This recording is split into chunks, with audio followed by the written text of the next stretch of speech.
So. Right, guys, so we're live. Good evening. Howdy. We got Joe over in France and Ian up in Bolton and me over here in freezing cold Essex.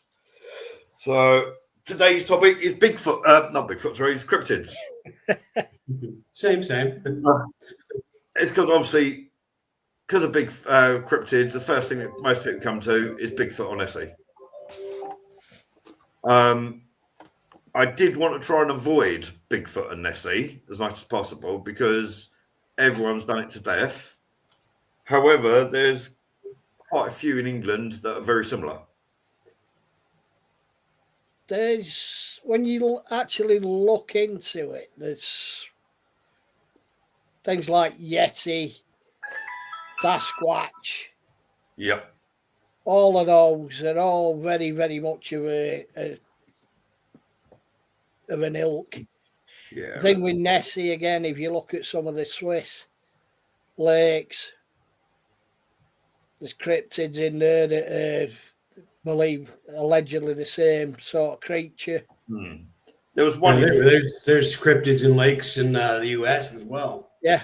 So, yeah. I mean, it's a worldwide phenomenon. You've got like Ogre Pogo, you got Chessie, and you got all sorts there, haven't you? Really. So yeah. There was, if I can find it, there was one image that I saw that I briefly heard about it, but I hadn't seen the picture. Let me just see if I can find it. If my laptop won't freeze up. Where are we? Right. Let's just load in quickly. If I share this, that was from 2019. And that was Shropshire.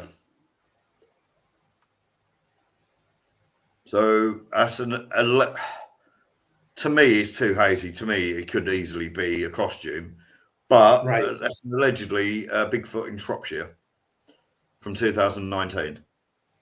To me, looking at that just looks like a painting, an abstract painting. It's that could be anything. When you consider the resolution and the definition you get on camera phones these days, yeah, and then you come up with something like that, it's I'm sorry, but to me that's pathetic.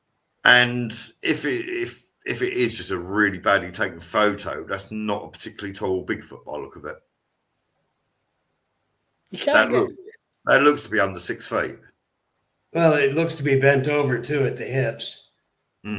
Yeah. I mean, if you look at it, the knees are bent a little bit, and he goes up to the back end, and then the back is hunched. Yeah. To the head, so you're probably missing a foot, but still. Yeah, it's not the greatest. I had heard of like stories of Bigfoot throughout the country. So like in East Anglia, you've got like the shug monkey, which is a very similar type of creature. But that's, I think, probably one of the only ones I've actually seen supposedly from England. So yeah, you get the likes of them in Scotland as well, though. Yeah, was it the old man of Ben Dewey? Is that? Yeah, is that one that's one of them. Yeah, I'd really think of the name then. To be honest, my brain's not working. Yeah, that's a very, very similar story. There was one that was briefly said to you about. I've got it written down. I've actually remembered to write notes this week for a change. I'm trying to find that one I mentioned up near you, Ian. Werewolf one?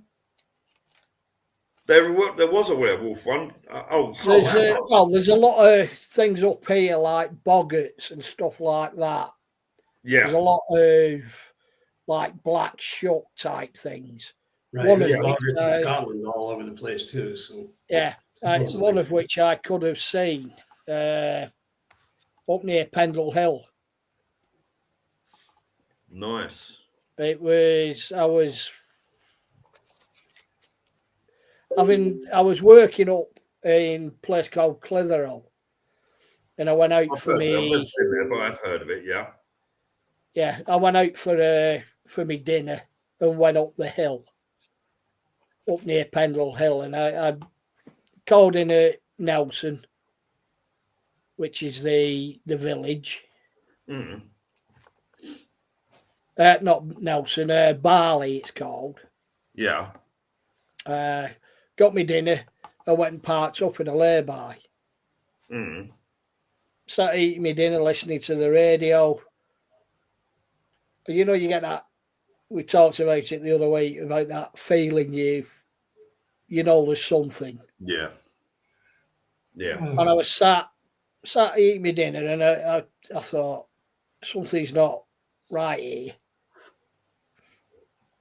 And I turned the radio off, and I could hear a howling, a baying.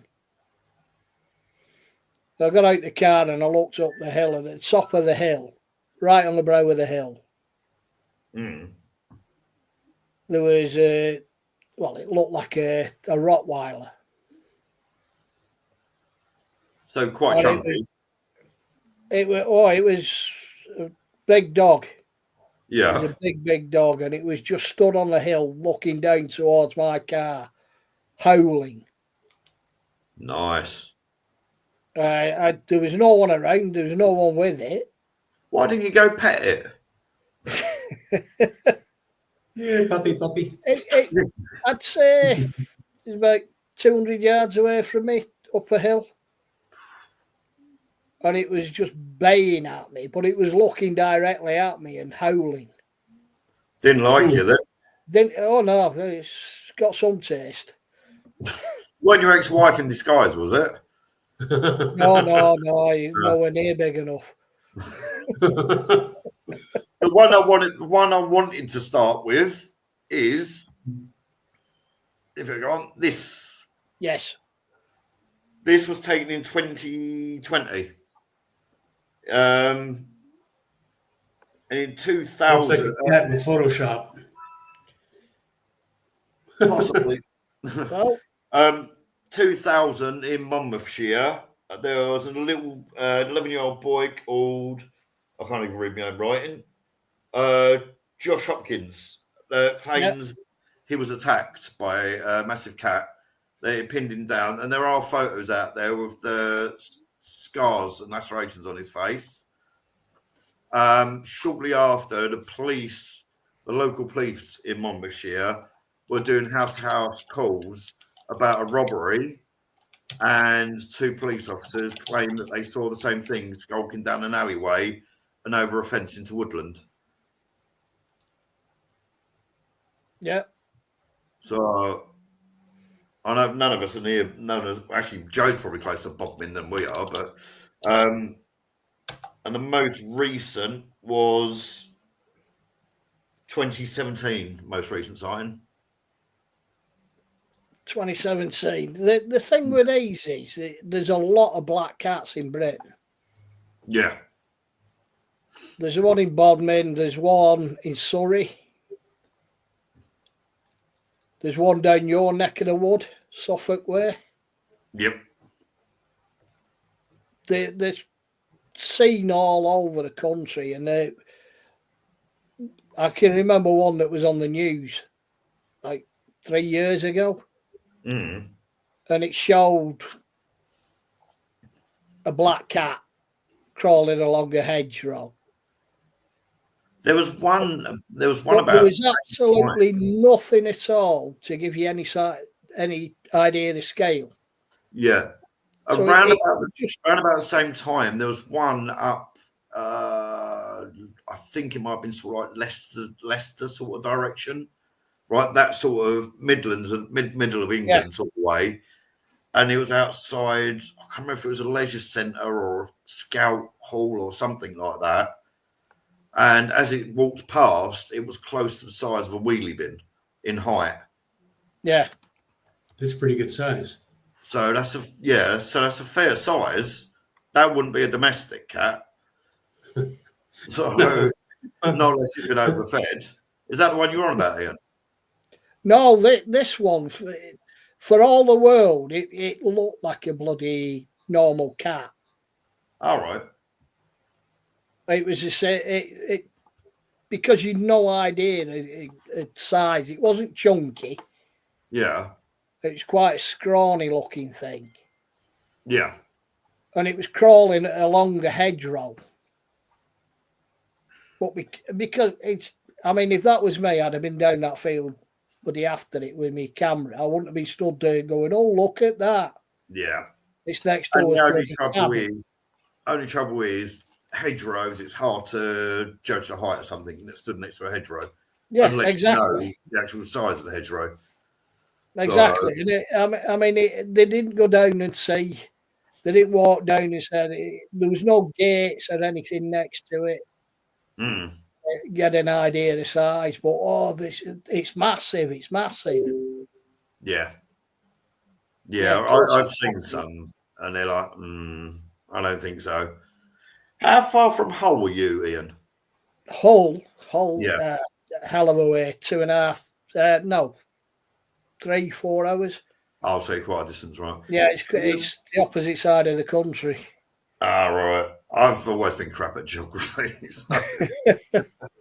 But no, there was one that I hadn't heard of. I happened to come across, it was either yesterday or the day before, called Old Stinker. Old Stinker? Yep. Or otherwise known as the Hull Werewolf. Wow. Apparently, it was first recorded in about 1700. Its most recent sighting was a couple out walking their dog, and they was chased for a quarter of a mile by this creature in 2016. I've got it here somewhere. Oh no, I think I've actually taken it off. They had done a depiction of it, but no, I've taken it off now, unfortunately. Oh no, I haven't. Is there? Already come up there. Old Stinker. So yeah, it was first recorded about in the 1700s. Most recent was, I said, was 2016. A couple were chased for a quarter of a mile while walking their dog. Then there was another one on the outskirts of Hull in 2017 when one ran across the road in front of a car and caused the guy to crash. And one in 2018 was spotted by another dog walker, and she claims it chased her for about a mile. Was this thing on its hind legs running like that, or was it on all fours, or did anybody say? That it didn't say. That it didn't say. But there's I can't think of his name. There's I'll have to try and remember it. But there's a guy that Truth Proof, the thing's called, on YouTube. I think his name's Peter Sinclair. He's an author. He'd done a series on, I haven't watched it yet, but it's on Amazon Prime called Wolflands. And supposedly a lot of Yorkshire areas and all that have had a lot of werewolf sightings over the last decade or so. It's a strange one because things like this tend to go in cycles. Very true. It's as we were saying before, it's the same with spirits, same with ghosts. Yeah. People someone says it, and then someone else says, oh yeah, and I saw that, and I've seen this, and yeah, exactly like with your picture, the person telling you had been debunked. Yeah. And like with my picture that I'd set up, and everyone was saying, exactly. You do wonder, a lot of these like haunted houses are famous for being famous. Yeah, it's like is it East Drive? Drive? Yeah. Now I know a lot of people have gone up. I must admit, at one point I did want to go and investigate it myself. There's a team one of the teams up in Liverpool, I know. They went there. One of them went out for a cigarette, and at the time, it was when the previous owner had it.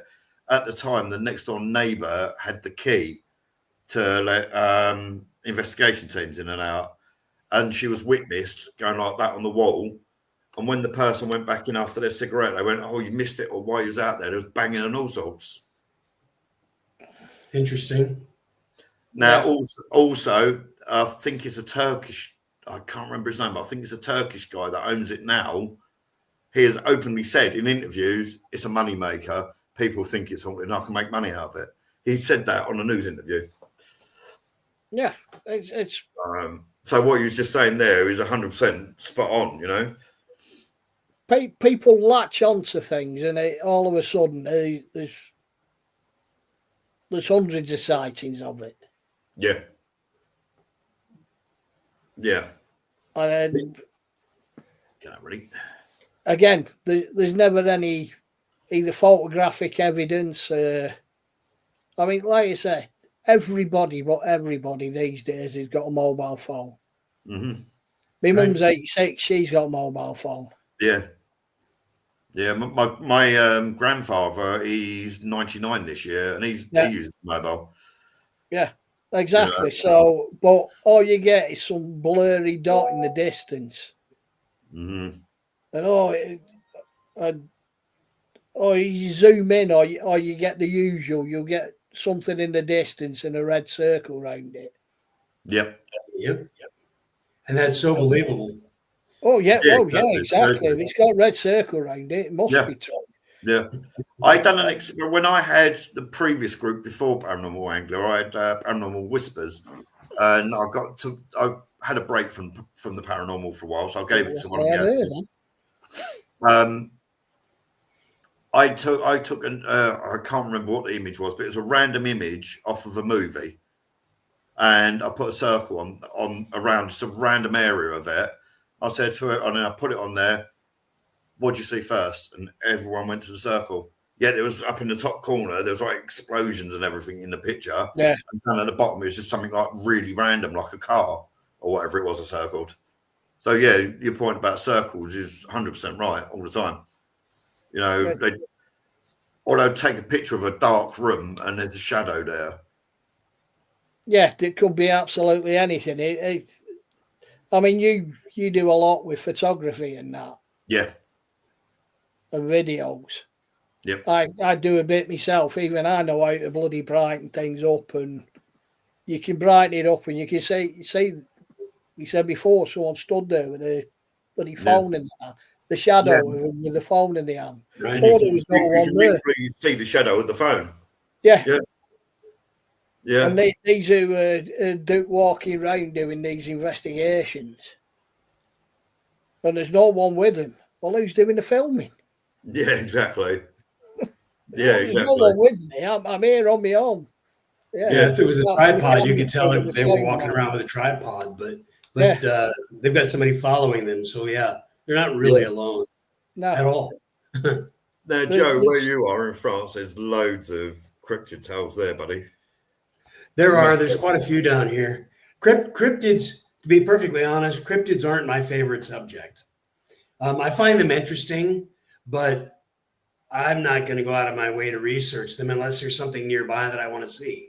So they are interesting. I mean, I think as we said before, if any of them, if I'm going to believe in any of them, it's going to be a Bigfoot type creature. Only reason being is that they're all over the world and there have been so many sightings for so many years. The first, as far as I know, the first recording of Bigfoot being witnessed that came over to Europe was a Viking called Leif Erikson, and that was in 946. Right. And he reported giant, hairy man-type creatures walking in the forests of Americas. Right. Yeah, Leif Erikson was over there. There have been several things, but sightings all over the world, as we all know. And most of them are all nice blurry photographs, and it's great. Yeah. So it follows right along with everything else. All the chupacabra pictures are all blurry. There's a Bigfoot group I follow. In fairness, I'm wrong for doing this, but I literally only follow them so I can take the piss out of them. But there's a Bigfoot group that I follow. They leave themselves wide open to it. Yeah. This video image was a blonde Bigfoot standing in a tree and had a woman in its hand and was like holding it literally in its hand and was growling. And they said that it was real. And people in the comments were going, that's the clearest image of Bigfoot I've ever seen. Yeah. There's I watch a program. Ex-girlfriend's big into Bigfoot, and it's called. I think it's called Expedition Bigfoot. Yeah, Right. I've seen that. Yeah. I've not always seen it, but I've heard of it. It cracks me up. We just sit. Is that the one with that big guy called Bobo? Yes. Yeah. Oh, I have seen it in the past. Yeah. Yeah. And there's a woman on it who's a skeptic. Actually, I was Bigfoot and I met her. I'd leg it. But it's the one that really cracked me up was they were looking down this path and they could see something down at the bottom. And it was moving about, and we think we've got a sighting of it. But we've got to end the program here because we've got to be back at base by. Yeah, If you've got a Bigfoot over there, even if you're you're running down there at the speed of light, yeah, exactly. Go toward what you're looking for. Yeah, one of the ones I do remember watching of that is one or two. I've only watched like one, maybe two episodes because watching it on TV is not really my sort of thing. Oh no, but like I said, we watch it just to take the absolute piss out of you. Yeah, that was in the forests somewhere in America. That was in the forests. It was a windy day and a tree moved in the breeze, and they went, "Oh, I think it's a Bigfoot over there." Yeah. What cracks me up with them is they stood there. Oh, Bigfoot communicates by banging sticks on trees.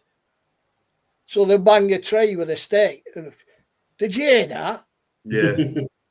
There was it's another group of idiots like you stood about half a mile away banging trees. Actually, going, did you hear that? You saying that there was a case like that. It was either 2016 or 2017.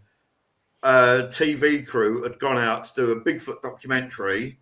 They was doing the knocks and the whoops that they do, and they was getting replies. And it turned out a couple of miles away was an independent group gone out looking for Bigfoot, hearing them doing the whoops and the knocks, and thought that was Bigfoot. Absolutely. Oh, gotta love it. So, but Ian mentioned this one a little while ago. Let me someone get it up. If it'll come up, Black Shuck. The Black Shuck, yeah. Now, that is countrywide, mostly known in East Anglia, but it's known by other names in.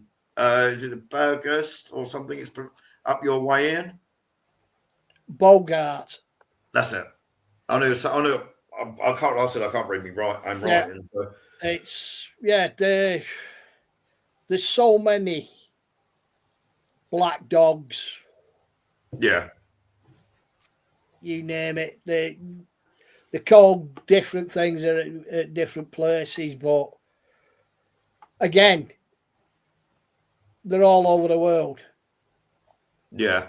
No, there's a Norwegian one. I think it's called the Moldy Dew. Something like that. Which again is a black dog, and there's reputedly one on the Isle of Man that's seen around Peel Castle. I remember that one when we used to go over to the Isle of Man. Mm.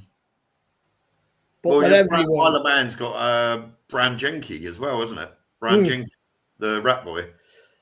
So, and there's a look, if ever you get the chance, look up a book called Prey by Graham Masterton. That's based on the legend of Bram Jenke.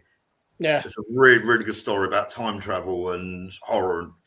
But that Black Shuck, there was a story going. I can't think of the author's name. I'd done a video about it in my page anyway. But the author was saying in 1930s that Lady Walberswick and Lady Martlesham, after having a meal with their husbands, had gone out for a walk through Leiston. As I was walking down the main road in Leiston, coming across the road and over the bush into St. Margaret's of Antioch, which is the church there, they saw a giant cow-sized dog go in there and disappear between the gravestones. Now I lived about 200 yards away from there before I moved here. I could see the church from where I was. For something just to disappear in there would have been awkward because there's not that many graves. So that was kind of interesting. Especially something cow-sized. Yeah. Also, I think I was about 10 miles. I think it was about 10 or 12 miles from Oldborough, I think it is, or whatever it's called, where supposedly Black Shuck had gone in there during the thunderstorm, scratched the doors and burnt it with its claws and all this, that, and the other, the famous story of it. I went down there. I did get a couple of interesting EVPs when I was in there.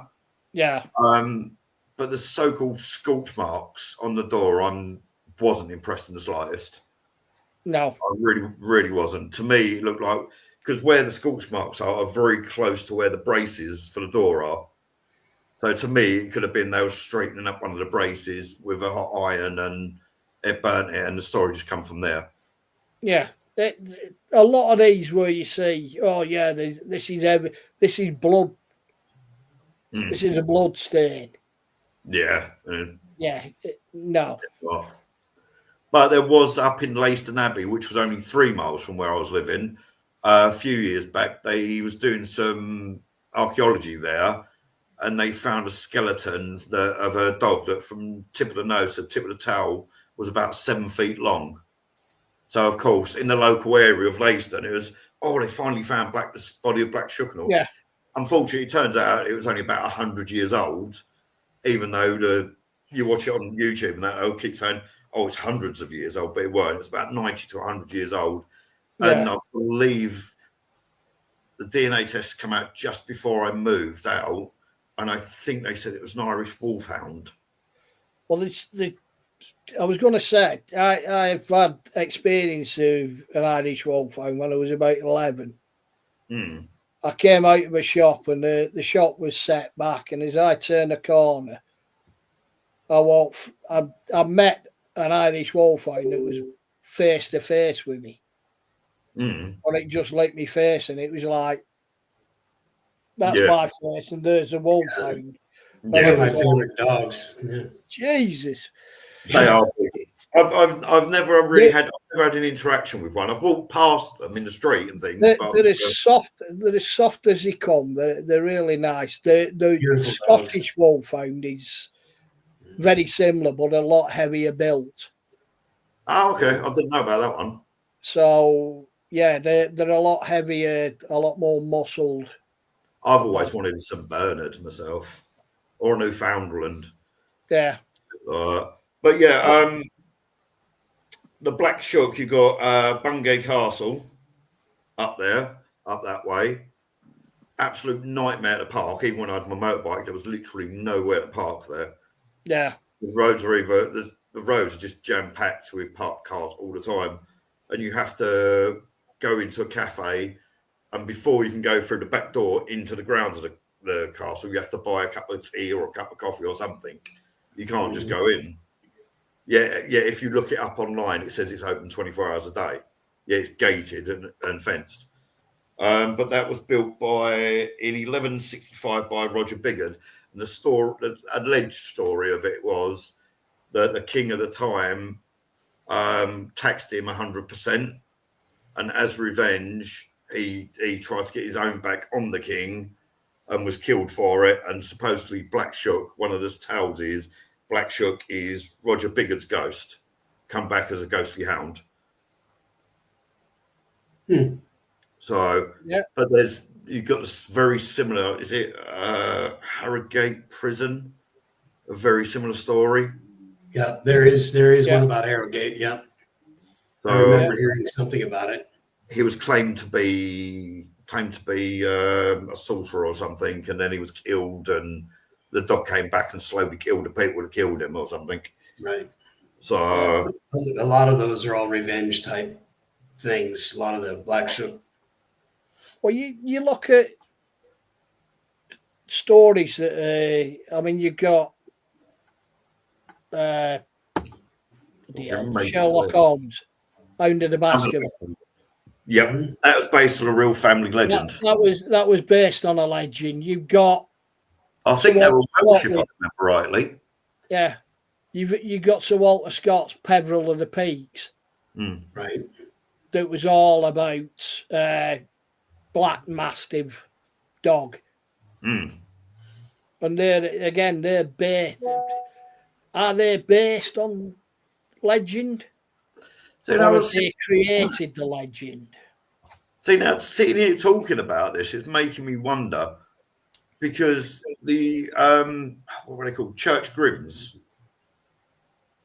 Now, it is still done, but not as much now. But a black dog would be buried under the cornerstone of a church when a new church was built.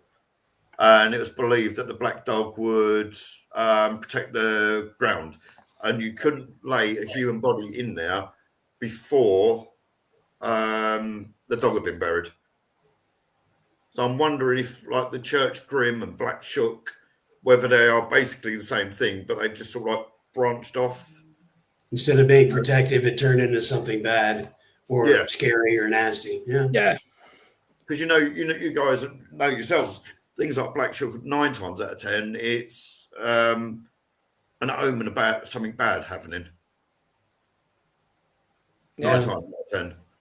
So, but Joe, you'll know this again. How many of these cryptids are the same? Like you saying that it's an omen, right? It's a different name, different area, different stories, but the same general pretense. Yeah, I've got one for you here.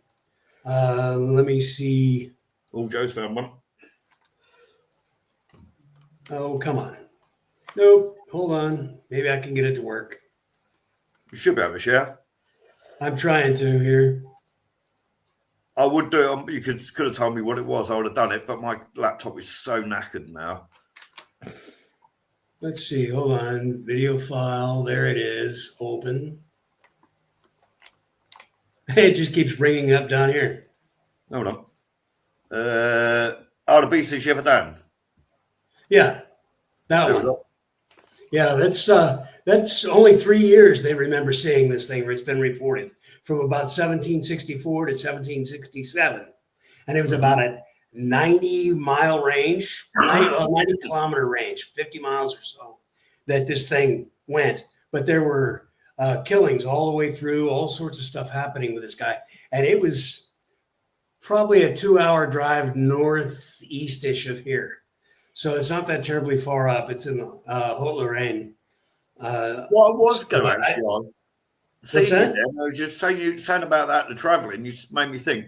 I was thinking of asking you the other day, and I forgot. Have you gone to the Carnac Stones yet? No. That's about 6.5, 7 hours north. Oh, so it's quite a way then. Oh, well. Yeah, it's quite a ways. I do want to go up. There's some people I want to go meet, sort of just walk in on them and say hi. But they're rebuilding a couple of chateaus up around Ernay. And I'd like to go up there and swing by and see them and talk.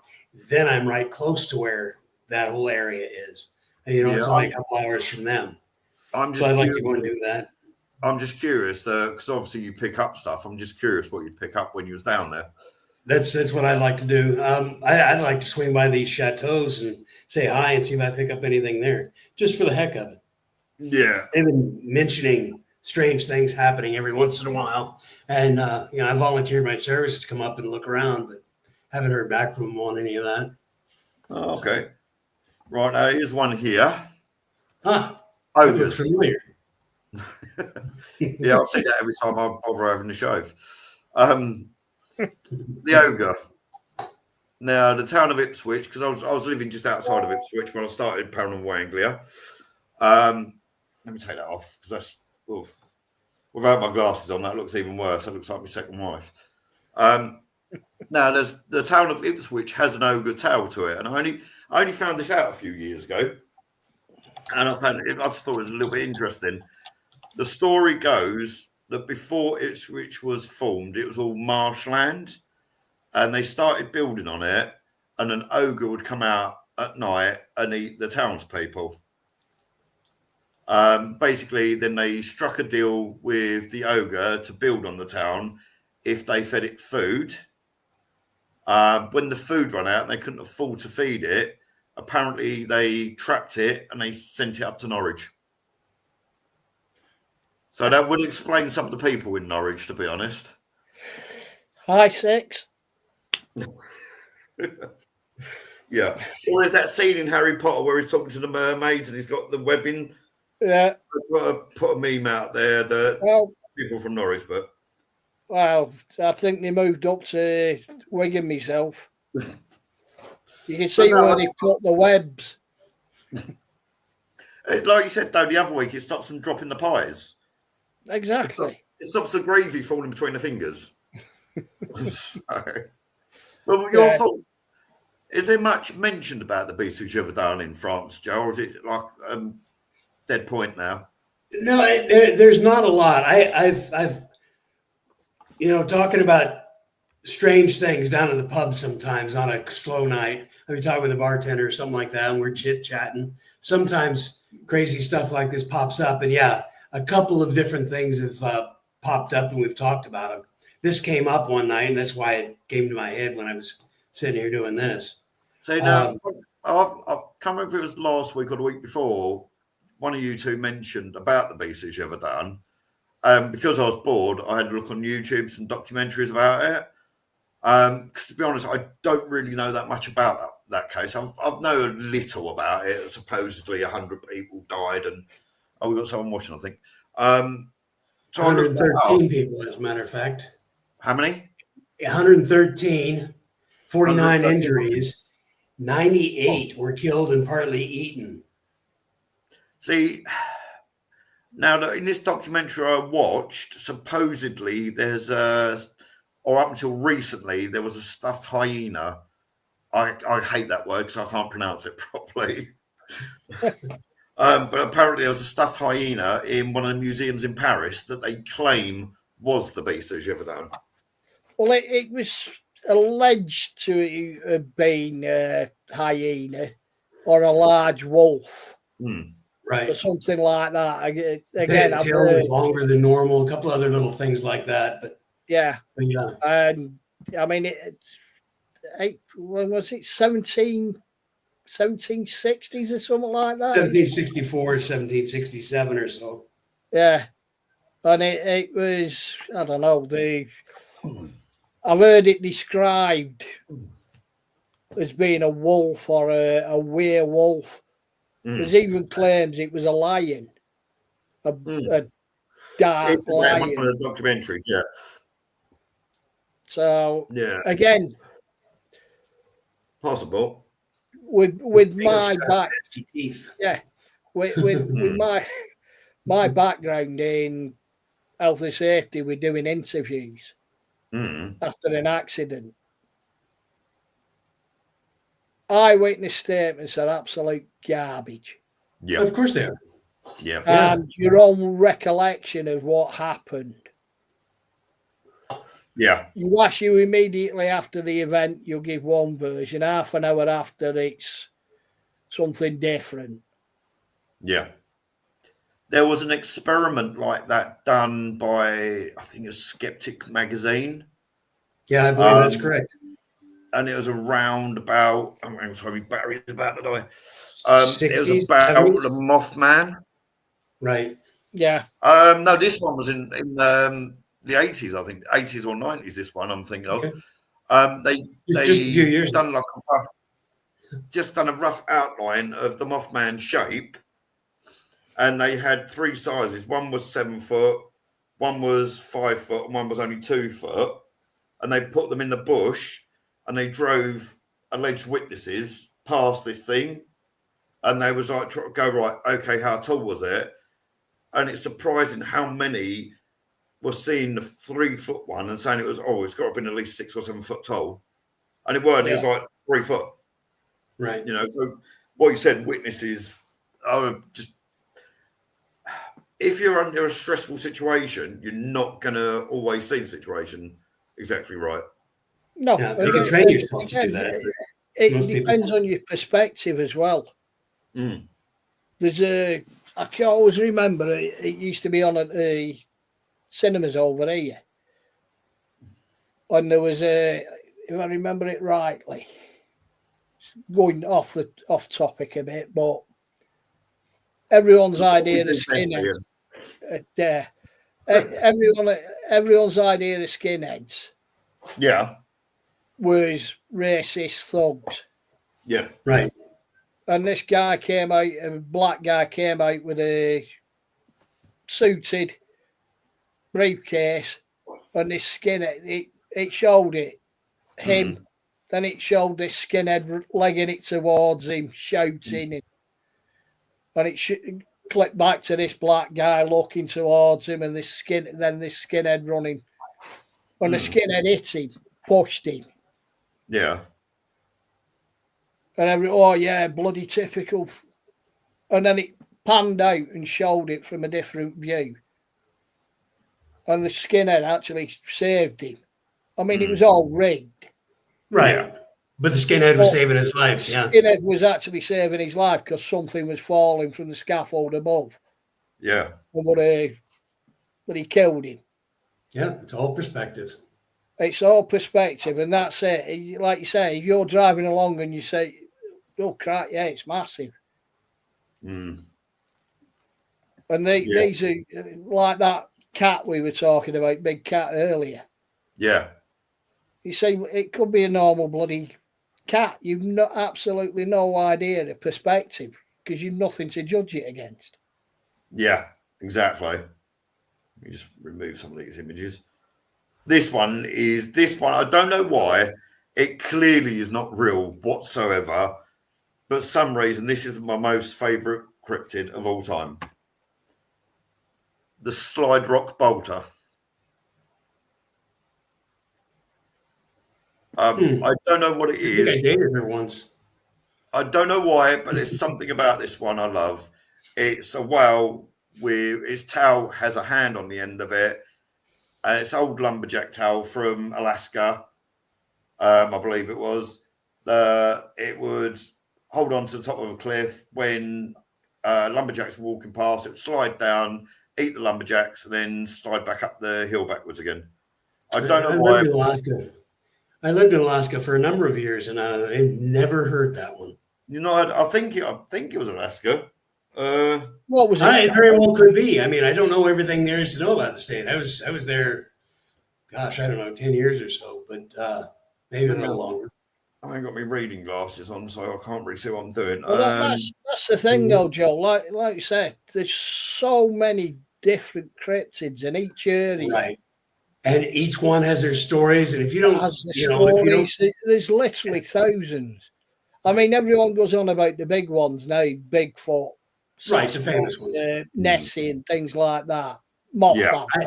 You mentioned I love learning new stuff. So let me know if that's Alaska or something. Oh no, my mistake. It's not. It's Colorado. Sorry. Okay. Yeah. My mistake. It's Colorado. I mean, you listen to that, but the stuff over here, fairies. Right. Yeah. It's what's flavour of the month or the season. You get fairies, you get leprechauns. They're cryptids. Yeah. Yeah, they certainly are, yeah. Mermaids. Yeah. Like you said before, mermaids. That seems to be the thing at the moment. Yeah. Kraken. Technically, the Kraken's no longer a cryptid. Technically. Because they found the colossal squid, haven't they? It is because it still don't. All right, you've got giant squids. You got absolutely massive squids, but there was one found a few years ago that its tentacles are something like 110 feet long. Yeah. So, but you listen to the tales. I mean, 110 foot sounds massive. But when you see the size of the body that goes with it, they're not that massive. Right. They've got some long tentacles. They've got long tentacles, yeah. But these giant squids, they're not dragging ships downwards. I don't know if I could see them wrapping themselves around a ship and pulling it, crushing it. Yeah. I doubt they'd have the strength to do that. But, Well, I could see him coming up and grabbing it, trying to get up Oh, on yeah. or trying to get food. I mean, I was watching this guy on YouTube today who has an octopus, and the octopus would come up when he wants to get fed. He'd come up and put his couple of tentacles over the edge, and hey, get over here, that kind of thing. Oh, It was really quite cute. And he it's put surprising what they can get through as well. Oh yeah, well he put a jar full of water with the food in it and put the lid on the jar, and the octopus went over there and removed the lid and got inside and ate the food. So it was pretty cool. there was one. I've seen one of David Attenborough's. Yeah. And it showed a whale, a blue whale, and there's dinner-sized marks on it, and they reckon those are from a giant squid. Yeah. Oh, yes. I've seen the bottom wrap around. Getting it wrapped round and everything. And bite it with his beak. Like I said, it must have been that big on them. That's a pretty good sized squid. So, yeah. But we know less about our own oceans than we do about the moon. Yes. Correct. And than we do about Mars. So a lot of, like you said, cryptids. Yeah. Kraken. It's like I think it was you, Ian, that mentioned it, not last week, the week before. Look, we wandered off and like we normally do, talking about it. We have like a set topic and then we just like talk whatever comes to our heads. But you're saying about Nessie and St. Columba, what is the best way of a priest to come over from Ireland to tame the savages of Scotland? Well, my God is so powerful. There's an absolute giant of a monster in there that eats people. And my God's so powerful, I can just say my God's name and it'll never attack anyone ever again. Yeah. And then there was like 1,500 years of nothingness. And then back in, I think it was 1937, they put 37 to 39, they put the road down the side of Loch Ness, and then the sightings started again. Yeah, but again, with Nessie, the famous photo of Nessie. That was proven fake, it was proven fake because the guy actually admitted they'd done it because he did it as a tourist attraction. Yeah. One I heard was that to drum up tourism. The one I heard was that he had done it because some so-called famous, I can't think of his name, some famous cryptid hunter had used a hippo foot. Marmaduke Wetherell, I think it was, if I remember rightly, used a hippo foot walking stick and like umbrella stand and put prints on the shores of Loch Ness, and he'd got found out. So he paid somebody to pay somebody to make it and do the photograph. Yeah, he was I'm just looking now. British South African actor, screenwriter, producer, and big game hunter. Yeah. But that's very similar to the Patterson Gimlin film. Now, if you look at any Attenborough, for instance, or any documentary about animals that have got a female nursing primate there, they do not have hair on the breast because one, it causes problems and choking for young, so they don't have it. And Patty in the video clearly has hairy breasts. And the strange thing was that Patterson, a lot of people believers in Bigfoot deny it, but Patterson had written a script and traipsed it all around Hollywood to try and make a film. The Native American legend of Bigfoot, because like I said, that harks back and it was mentioned by Leif Erikson. But the Patty one, when I was a kid, I probably believed it. But then grew up and I thought, no, it don't make sense. But the fact that he was traipsing around a script and he was being laughed at and thrown out of studios, and then suddenly the video turns up. It seems a bit icky to me. But as I was saying about Nessie, you said about Nessie in the photo, there's this one. This image. Yeah, No. that's it. Sorry? I was going to say that's another one that, to me, That's could be absolutely anything. Yeah, that's not Loch Ness. That's Lake Windermere, that one. Yeah. That's Bone Nessie. Yeah. Now, that's one... There's very few sites. You don't see as many reports of that one. I think there's only something like about 30 or 40 reports of seeing it. But a lot of the Nessie images you see, you can think, that looks like either ducks on the water at a distance, or it looks like otters or seals or something. That one, I'm not sure what to make of that. I don't know what you guys think about Nessie. Like I said, it could be absolutely anything. Yeah. Again, you got a photo that's blurred to hell.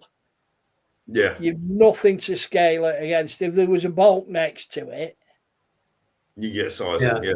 You could get a size. And the fact that photo was taken on an old box brownie as well. Yeah. So that shows you. I was going to say some of the photos he got with the likes of the brownie, where you had to hold it for 5 minutes to get a bloody image. Right. Yeah. So it's going to be blurry if it's moving a little bit. Yeah, both Nessie and Nessie are really going to hang around for 5 minutes. Right? Yeah. See, the thing is with Nessie, a lot of them say they believe it's like a plesiosaur. Right. The only trouble with that is, one, plesiosaurs were air breathers. True. It could only stay underwater for about half hour, 40 minutes at a time. So why is it years in between each sighting? If it was a plesiosaur, it would be seen at least once an hour.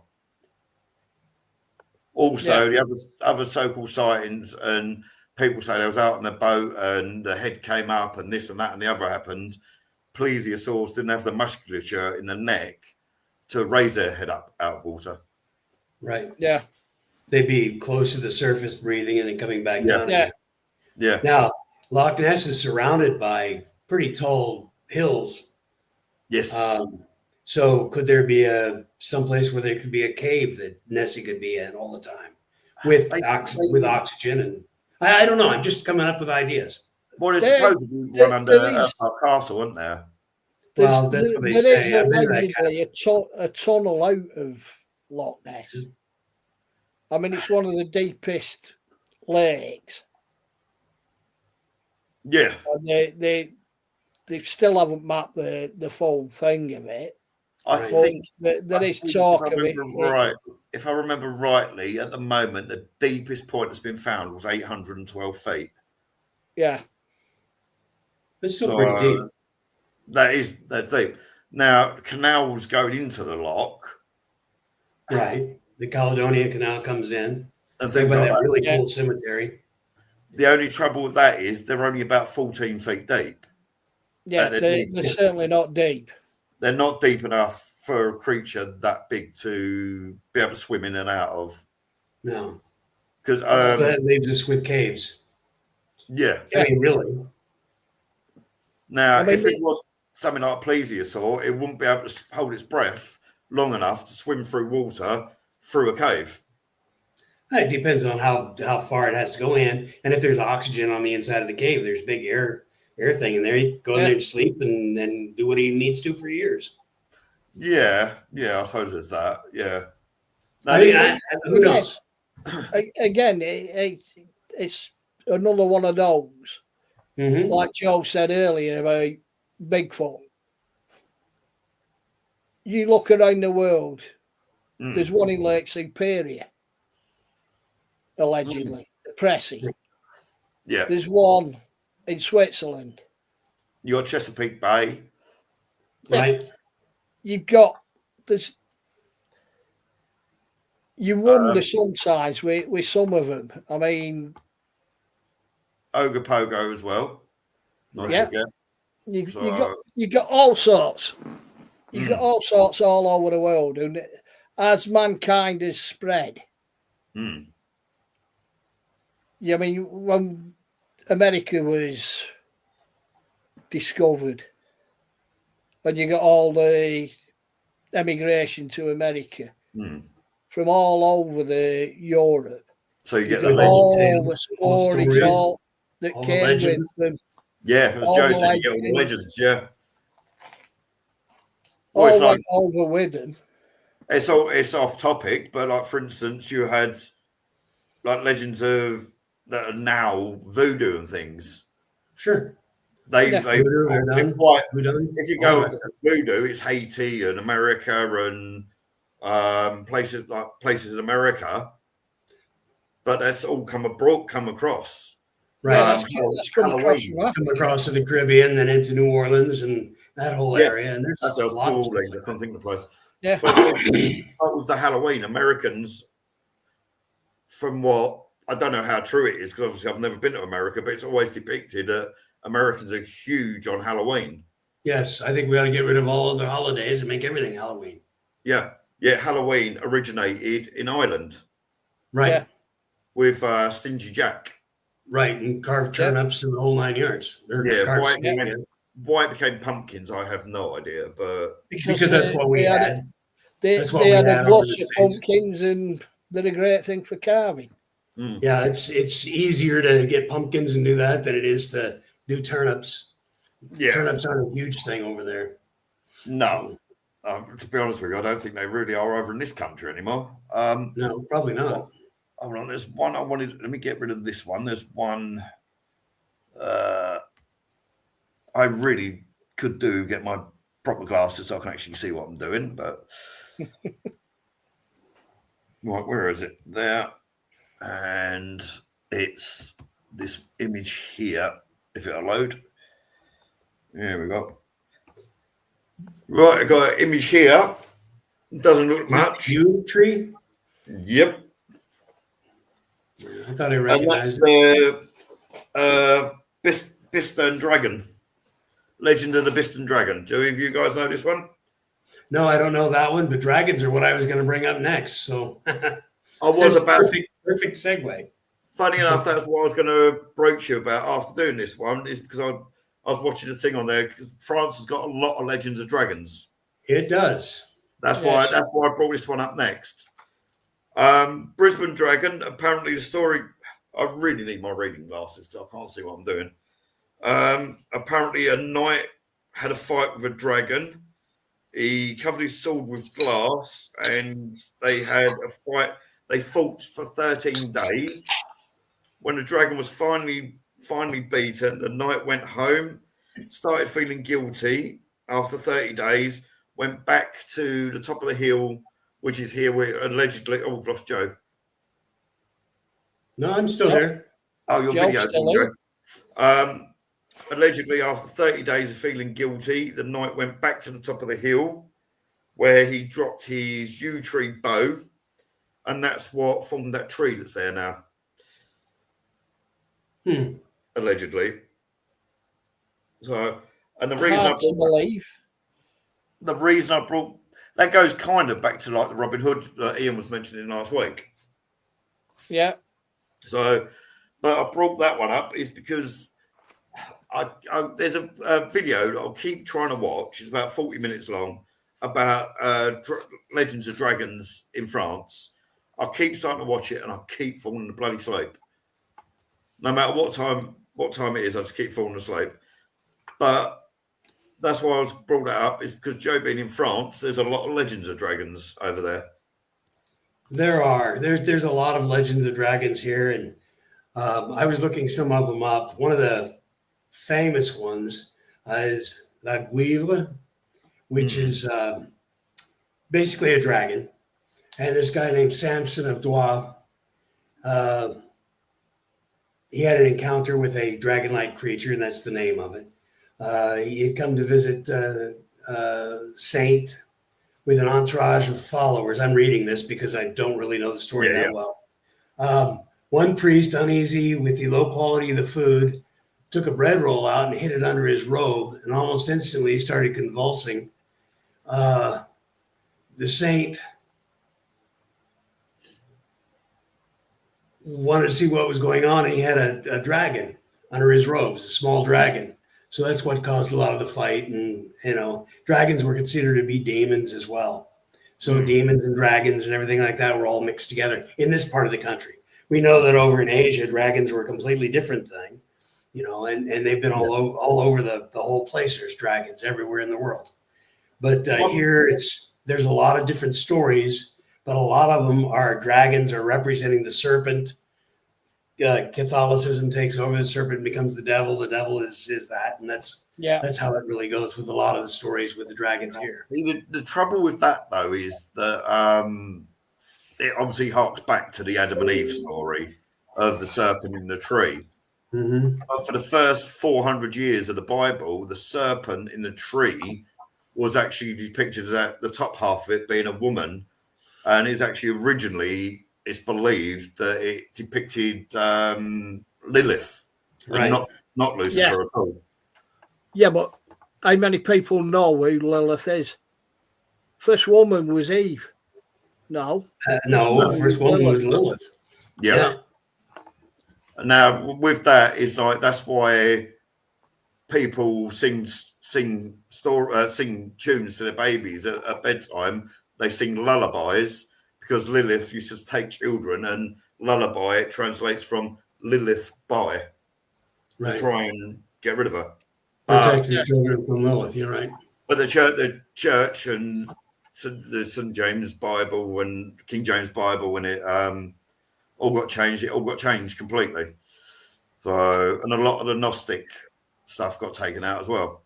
Well, again, well, of course, we can't upset anyone talking about religion. You look at religion. Everyone knows the Gospels: Matthew, Mark, Luke, and John. Yeah. There's actually something like 200, 300 different Gospels. It's quite a few, yeah. Yeah. But the church picks and chooses which ones. That's why Lilith doesn't appear. Most people have no idea who Lilith was. And that's why I think they took the Gnostic Bible out, because it does mention her. Of course. All those Gnostic books were all taken out because they don't follow exactly the way they wanted it to go. They didn't want that way the story went. Right. Exactly. And also, like in the Gnostics, it says in there about how Jesus murdered people. Yeah. He's like, he had a teacher, and simply for the fact that he didn't like the person, he put his hand on him and killed him. And how as a child he was bullied and he killed another child. So but things like that, but which is weird because they take all that sort of thing out. But the bits where God tells them to go into the town and kill all the women, children, and sheep and cattle. Yeah, well, that's Old Testament. Again, you got New Testament, Old Testament. Huge difference between the two and the mindsets between the two. Yeah. All the major religions around the world are based on the Abrahamic. Yeah. Right. They're all worshipping the same fucking sky fairy, pardon my French. And there wasn't any hell for 500 years. Yeah. First part of the church, there was no hell. See, the story of the young girl that got impregnated by an all-powerful deity, etc., that goes back to Mithras and Isis and Mesopotamia. Yeah. Christianity, ironically, this is what makes me wonder about the serpent in the garden, because Christianity, the main basis of Christianity before it became what it is known as today, was actually a serpent religion. It was a serpent worshipping religion. And also, from what I've done over the years of research, Lucifer and Jesus, I think, were actually the same person, depicting the same person, because Lucifer is known as the morning star, and Jesus says that he is the morning star. Yeah. But what? Lucifer was the fallen angel. He was actually an angel. Yeah. Right. Who disagreed. So if he's a fallen angel, why does he look like he's pictured now. You know, red with a big tail and horns. Yeah. He's a fallen angel. Shouldn't he still look like a regular angel? The Bible Well, even again, says that Lucifer was the most beautiful angel of them all. Yeah, Right. but So that doesn't fit with the depiction of how he is. Correct. He's got to look evil. Ugly indeed, ugly in nature, ugly in countenance. It's But a teaching tool. Yeah. the thing with that is, though, everyone's saying how evil Satan is and all of that, but Satan's just doing his job. Satan, if I remember rightly, the word comes from abbreviation from, I don't know how you pronounce it, something like Husatane or something similar to that. And it's no different to you being an engineer or you being a postman. It's a job title. Yeah, again, you depending on which where you read and what you take into it, the number of demons and the names of demons. Like you say, it's like Satan is Sergeant Major. Yeah. It's Hebrew for adversary or accuser. It's something like Shaitan, isn't it? Depending on... It's Satan, but there's a lot of accents, and I'm not quite sure how to pronounce that. Yeah. Didn't Satan originally come from Samyaza, if I remember rightly? Oh, I don't know. Originally, it was Samyaza, and then he got bastardized by the church to Satan. But again, it's like Easter. Coming up to Easter, Esther. You got Ishtar, which was a pagan deity. Yeah. So, and from what... And it's all to do, again, Easter comes from, like you said, Western, and is all to do with fertility. Yeah. Yeah. But the church... But as I was telling you in chat the other day, I blatantly told this woman, literally must have been about 15 times, I'm anti-theist. I don't believe in... I'm atheist and anti-theist. I don't believe in God. I don't believe in the devil. Don't believe in demons and angels. I actually believe that there should be no religion in the world whatsoever. And she said, well, that just proves that you work for the devil then.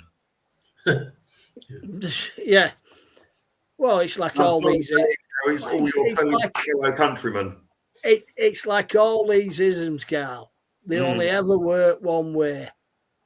Right. Mm-hmm. It's like bigotism. I'm a bigot because I don't agree with your... Don't make you a bigot because you don't agree with me. I'm the bigot. Yeah. We won't broach down there because we don't want the transphobic slur on here. but no, I do know what you mean. Yeah. Yeah, but you said about angels. Mm. Angels, they're shown as people standing there with big wings. Yeah. But if you read the Bible, they didn't look anything like that. From what they was described. Angels are cryptids. Yeah.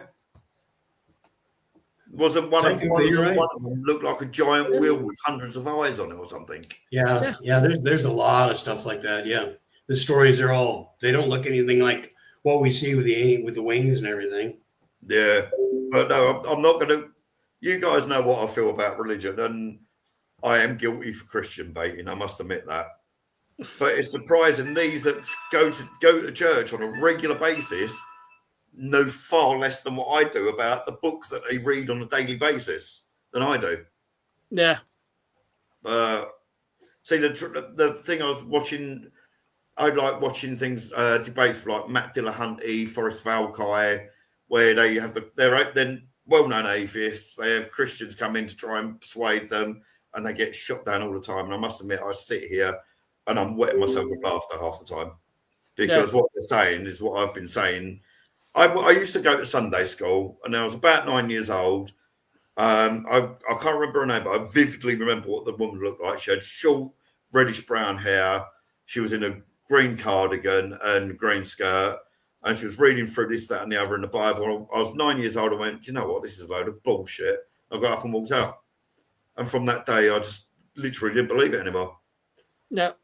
Also, I suppose because of the situations in my life as well. Because as I said to you earlier, in a couple of days' time, it would have been the 6th anniversary of his son's 16th death.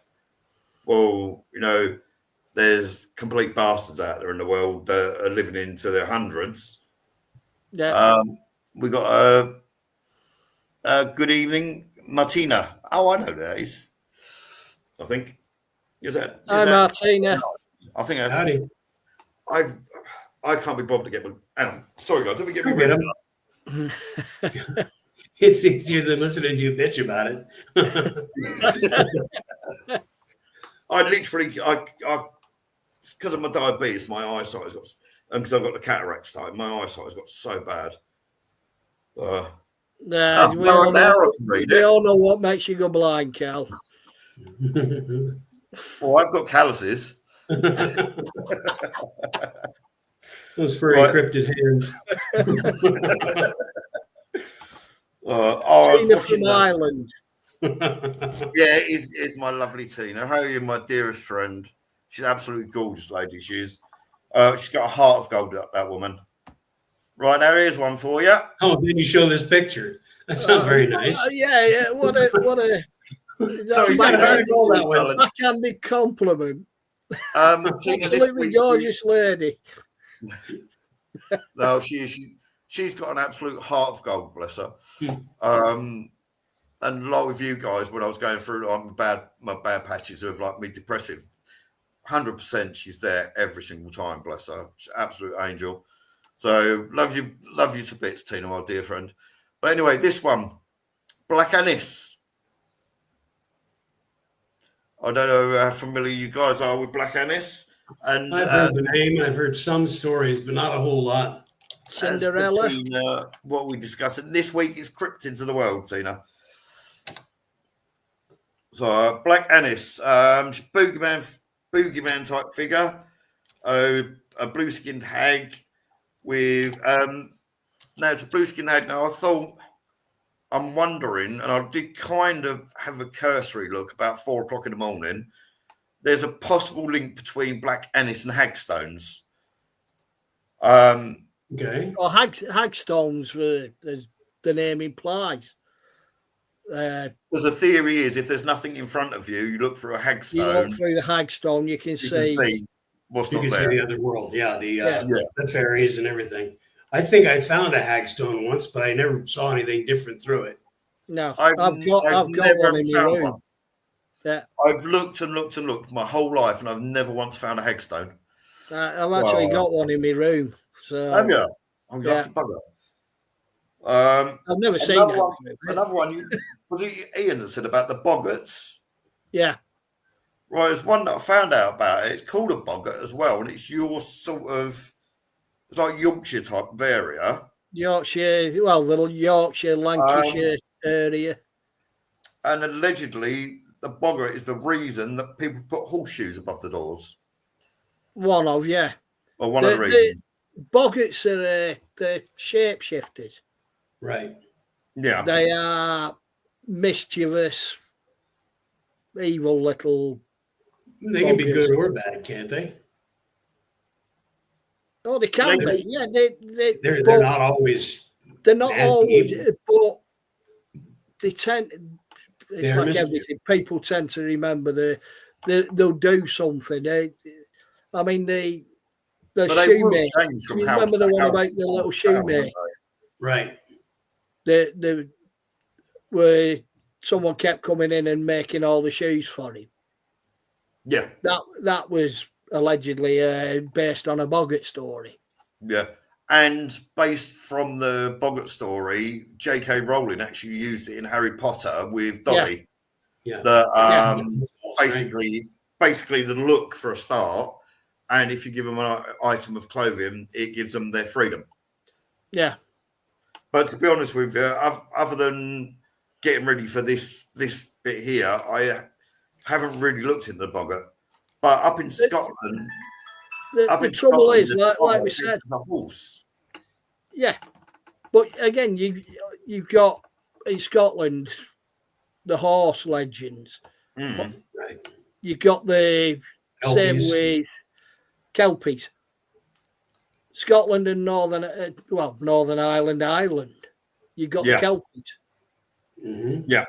They look like normal horses, allegedly, but what gives them away is the fact that they're always water draining off them, and again, they can be nice, they can lead you out of danger, or they can be nasty and lead you into danger. Yeah. Now you mentioned in Ireland, Like being married. and I've got my lovely dear friend Tina in the comments. She can actually either confirm or deny this, obviously being Irish. Now, I don't know how true it is, but apparently Irish gardeners will not cut down a hawthorn tree because they believe it will upset the little people.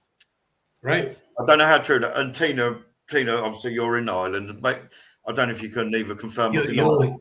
You'll hear stories of farmers out there that'll plow around those hawthorn trees. They won't cut them down. They won't disturb them around an area there.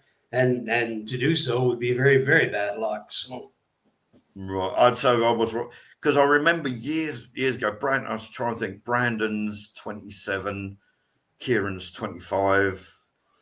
So it's about 19 years ago. I had a massive hawthorn tree in the garden. Because of the roots and all that, I had no way of getting it out on my own. So I tried to hire someone to get rid of it, and they happened to be Irish, and they refused. They wouldn't do it. So, but I don't know if Tina can either confirm or deny that. So, well, another cryptid, Irish cryptid, is a banshee. Right. yes. Harbinger of death. Harbinger of death. You only ever hear the banshee. There's going to be a death in the family. Unless you're married. Now, the banshee, I looked into that a few years ago. The story of the banshee, it's thought to be really, really old story. Mm-hmm. But from what I looked into, it was only about around the time of the plague that it came out. It's not quite as old as people think. Not so much what people say it is, but what people imagine it to be. Now, my thought on it was, it's depicted as a woman in green with her head covered and wailing. If it came out from during the plague time, could it simply be that it was a mourning mother that's child had died from the plague? And the legend has gone from there. Again, yeah, could be.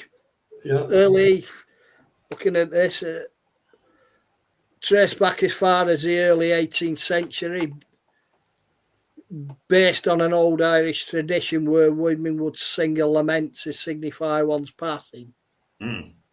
Well, I should be bloody well dead then. Like you say, my ex singing. Not to kill anyone. I sing like a cat with its knackers in a trap, so I can't talk. I've got one right here. It says a banshee assumes the form of some sweet singing virgin of the family who died young and has been given the mission by invisible powers to become the harbinger of coming doom to her mortal kindred. Or she may be seen at night as a shrouded woman crossed beneath the trees, flying past moonlight. Basically, something bad's going to happen. So watch out. Tina said it's known. Can you see Tina's comments? Or am I don't come no, up? No, but 1380, I'm saying, is accounts reach back as far as 1380. What year was the plague? Well, brain's not working enough. Yeah. So that would kind of make sense, my line of thought. But Tina said it's known as the scratch gill. Hopefully I'll pronounce that right. It is a sacred tree associated with fairy magic and protection. Thank you, Tina. I know I could rely on you, my dear. So yeah, that would make sense about the farmers and things. Right.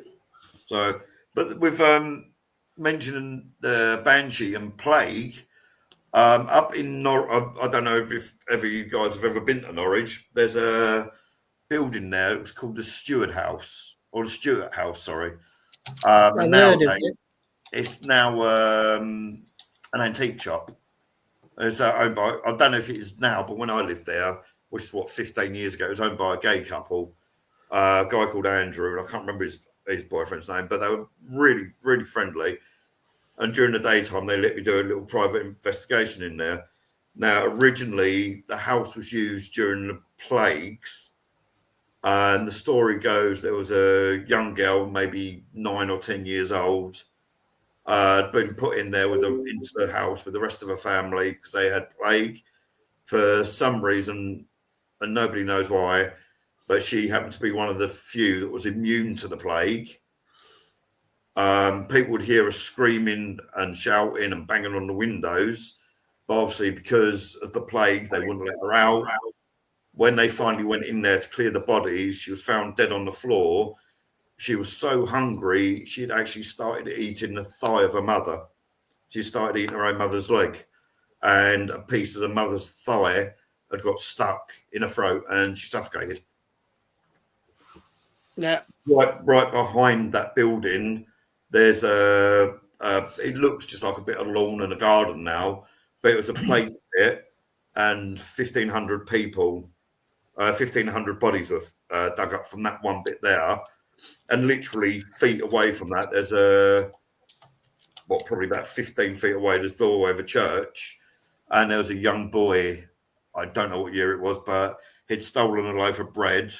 He was hog-tied, taken to the top of the church, to the bell tower, and dropped headfirst onto the cobblestones. So it was also of Norwich Castle. There was somebody that was punished there. They actually cut him open, pulled his intestines out, wrapped it around his neck, and pulled him to the top of the castle by his intestines. Man's inhumanity to man. Mm-hmm. What a lovely creature. Now, before the plague hit Norwich, there was because if you look into the history of Norwich, people have been settled in like where the town centre would be for about 3,000 years. Now, before the plague hit Norwich, there was 15,000 people living in Norwich. The Queen... Yeah, it's one of the biggest conurbations in England at the time. Yeah, I believe, was it Queen Victoria that was on the throne at that time? No. I can't think what Queen was. Closer to Elizabeth I. I was going to say Elizabeth I or Mary. Before she visited Norwich, there's 15,000 people. But she stayed there for, I think it was 3 days. By the time she left, plague had hit. And from that 15,000, by the time the plague had gone, there was only just over 1,000 people left. Yep. Edward III. Henry III, right? Okay. That was the plague in 1327. Yeah, it's been another one. I was going to say there's been several plagues though. Yeah. There was one in 2020, weren't there? So yeah. But going back to what we were saying before about the banshee. Yeah. You've got, again, it's one of those. You've got them all over the world. Yeah. You've got the Dullahan, which is an American one. That name rings a bell. You've got La Llorona, Spanish one legend. that I can't pronounce, Joe. Is a weeping spirit believed to be a woman who drowned her children and no wonder seeking them. I can't remember. I said it when me and Joe done our White Lady one. That La Llorona one. Sorry, I've just got dust in my eye. There's a cobweb or something just come off the ceiling. The La Llorona one, that is almost, the story for that is almost identical to the Sleeping Beauty story by the Brothers Grimm. So, because it's not Disney and it's all happy live ever after. In the original, she goes back to find the prince that woke her, sees him with his queen, and she ends up killing the king's children or prince's children and feeding them to him. Yeah. So that's a very similar. Is it just like a modernization? It is. Yeah, I mean, you look at Grimm's fairy tales. Disney have done a lot of Grimm's fairy tales. Yeah. If you read the original fairy tales, they were horror stories. Oh, yeah. Cinderella. Christ. Yeah. The sisters to get their feet into the shoes start biting off their own toes and chewing on their own feet and things, didn't they? Yeah. Yeah. Disney's got a lot to answer for, but yeah. Well, yeah, and that's not just their films. Well, no, that's true. But again, you got that. You saying about Black Annis then. Yeah. The witch out of Cinderella and out of Sleeping Beauty are based on Black Annis. Yeah. So, right now, this was the next one I wanted to show you. It don't look like much. Looks like a burial mound. Fairy mound? That's a burial. It's a burial mound at Sutton Hoo. Ah, right. Yes. Anglo-Saxon stuff. Yes. Yeah. Right. Now, there was for some reason, the picture won't come off. I'll take that picture off. There we go. Right now, when that was dug up, they found over 100. Sorry, hang on, Tina. I've got to keep changing my glasses, Tina, every time you type. Because I can't see for anything. I'm not even going to attempt to pronounce that name, Tina. I'm afraid. I can't Irish names. I cannot pronounce them at all. But yes, Sutton Hoo. Oh, yeah. Sutton Hoo. They found over 100 bodies of Vikings, mostly dismembered, beheaded, and they actually believe the Sutton Hoo in Woodbridge might be where the legend of Beowulf came from. And my brain's gone dead. Was it Beowulf's fault? Oh, the creature that Beowulf fought and defeated. Grindelow. Yeah. Yes. Yeah. Sorry, I couldn't think of the name. They believe that Sutton Hoo could possibly be where that legend came from, because where Vikings were known to be such fierce warriors, they reckon the way the bodies were positioned, that they died in a very literally all at once, and that only a supernatural creature could have defeated such vicious warriors. So they actually believe that might be where the Beowulf legend came from. Yeah. Well, there was the Viking ship that was buried there as well. One. Yes, yeah. No, there's a documentary, a film on Netflix about it. Yeah. It's not worth watching. It's crap, to be honest. It's really boring. Yeah. But yeah, I thought it was interesting finding that out. Now, let's think. CJ's just turned 11. Kynan's going to turn 9 in a few days. They're getting old. Oh, yeah, they are. They're getting mouthy as well. I'll have to come up there and buy them beers here pretty quick. Beers and bitches, yeah. But no, Kynan was only very little. We wasn't even at the stage of talking or crawling. We went up to Sutton Hoo to just have a look around, because I've always wanted to see it. We was down there, and CJ was standing there with his head on the side like that. And I've got it on video somewhere. I don't know where, because I've got about 15 YouTube channels, like from gaming and all sorts. And he's standing there with his head to the side. I'm like, what's the matter with you? He goes, there's someone over there. And it was like just they're all enclosed. You can't get up to the mounds anymore. And there's like literally nobody there. I was looking around to see if there was somebody walking past, but there's nothing. And he goes, that's weird. He goes, they're dressed like animals.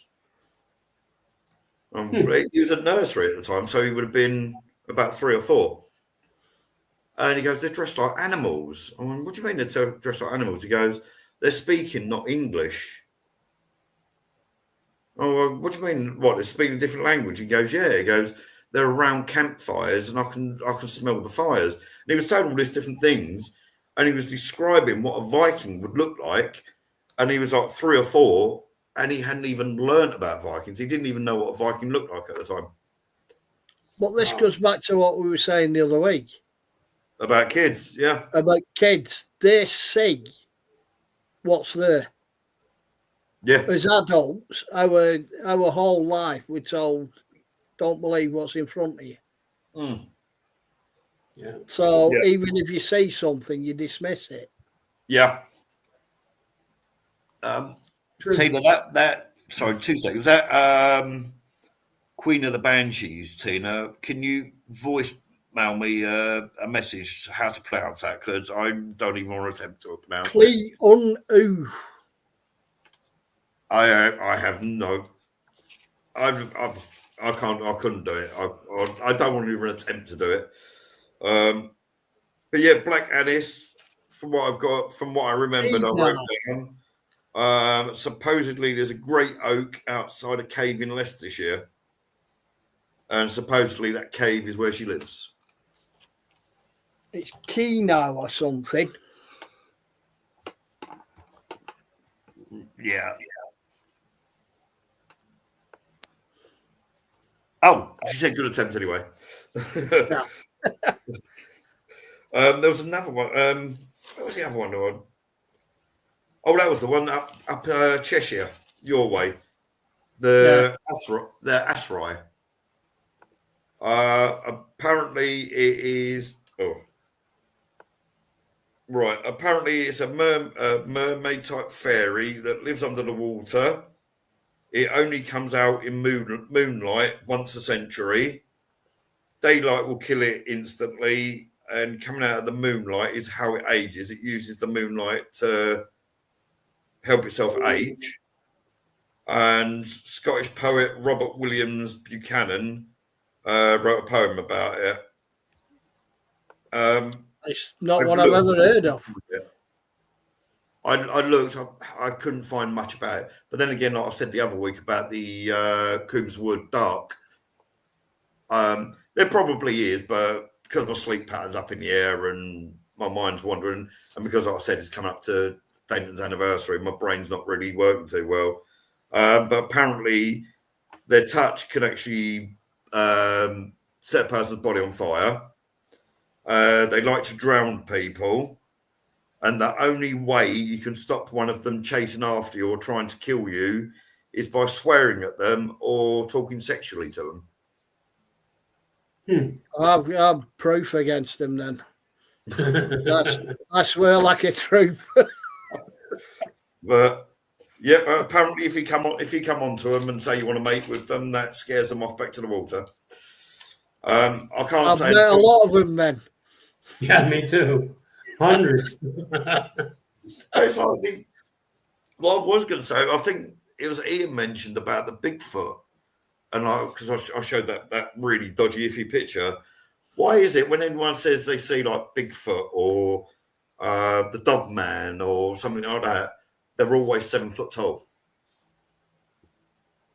Why ain't they like 15 foot or 2'1"? Why is it always 7 foot? Yeah, you like you said, you prove, stand someone against the wall and say how tall. 7 foot, 3 foot. Go by, that's what they see. And that goes back to the experiment that the Skeptical Inquirer done about the Mothman, and people were getting a 3 foot Mothman cutout saying it was over 6 foot. Yeah. So people, it's not reliable.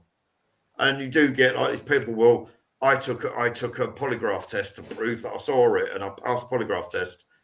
The FBI don't even use because you believe what you saw. Well, yeah, exactly. Because you believe very easy to pass one. Yeah. Like Job says, you just believe in what you're talking about. If you believe it, it's going to come up that you're telling the truth because you believe it. Exactly. But the fact of the matter is, CIA and the FBI do not use polygraphs because they don't work. Completely fallible. Yeah. They're completely fallible. And there was a thing when I was doing a bit of research because I watched it. I thought, well, surely they couldn't use it for all them years if it don't work. And I looked it up, and apparently, even just tightening the sphincter of your bum sphincter is enough to give a false reading on a polygraph. Sure. And if you're consistent, you can always tell the truth with everything by doing that same thing. That's your reaction. Yeah. So, yeah. So, like when you get people like Bob Lazar, for instance, that's done like or like Travis Walton even, and all the people around the Travis Walton situation, they all pass through flying colours. If they was all relaxed enough when I was being asked and they knew they hadn't done anything wrong, they're going to pass it. Sure. Yeah. So I put a picture up in the picture slide thingy there for you, Carl. Oh, another one? Yeah, there should be another one in there. How about this one? Yeah. This is an Algonquin tale. It started with Algonquins in Canada, the United States. That's a Wendigo. Yeah.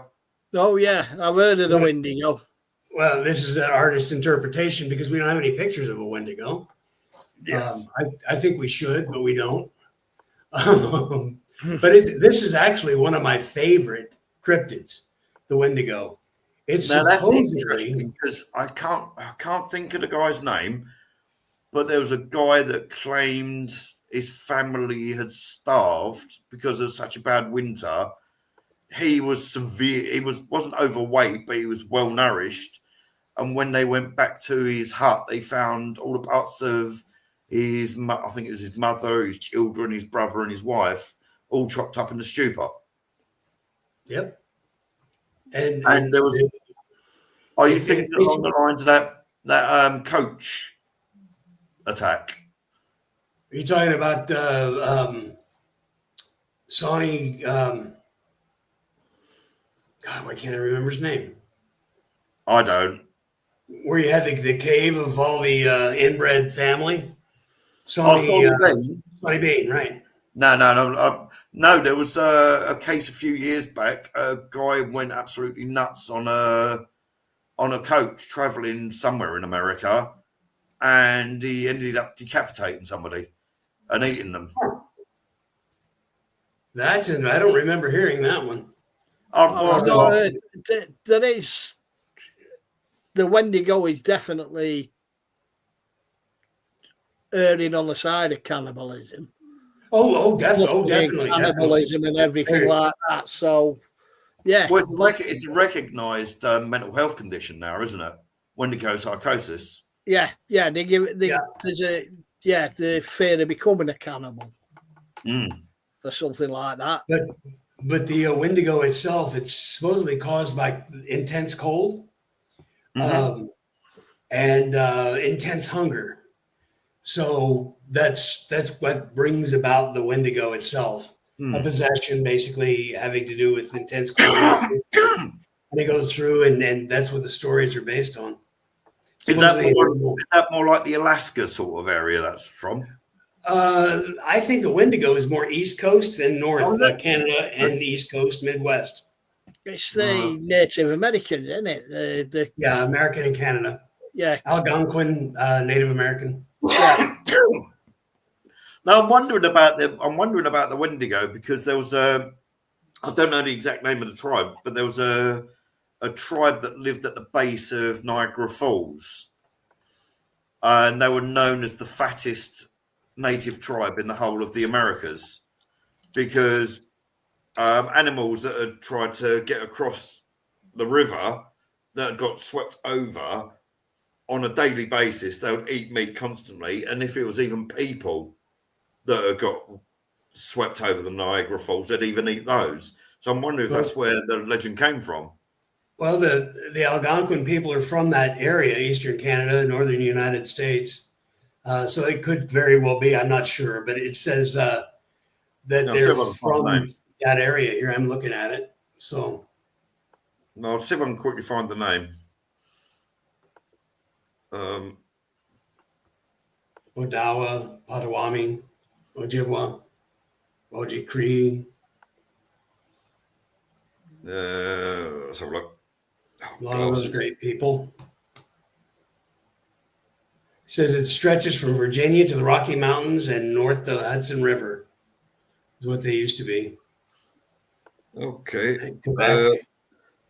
It's got here the Pima. Okay. Whether I've typed that in right or not, but apparently it's the tribe called the Pima. I might have got that wrong because I'm trying to do it on the fly, so I might have got that wrong. But But yeah, so I'm just wondering if that's where the legend of like the skin, the Another depiction of it. I don't know whether that's come up. yeah, I can't see it.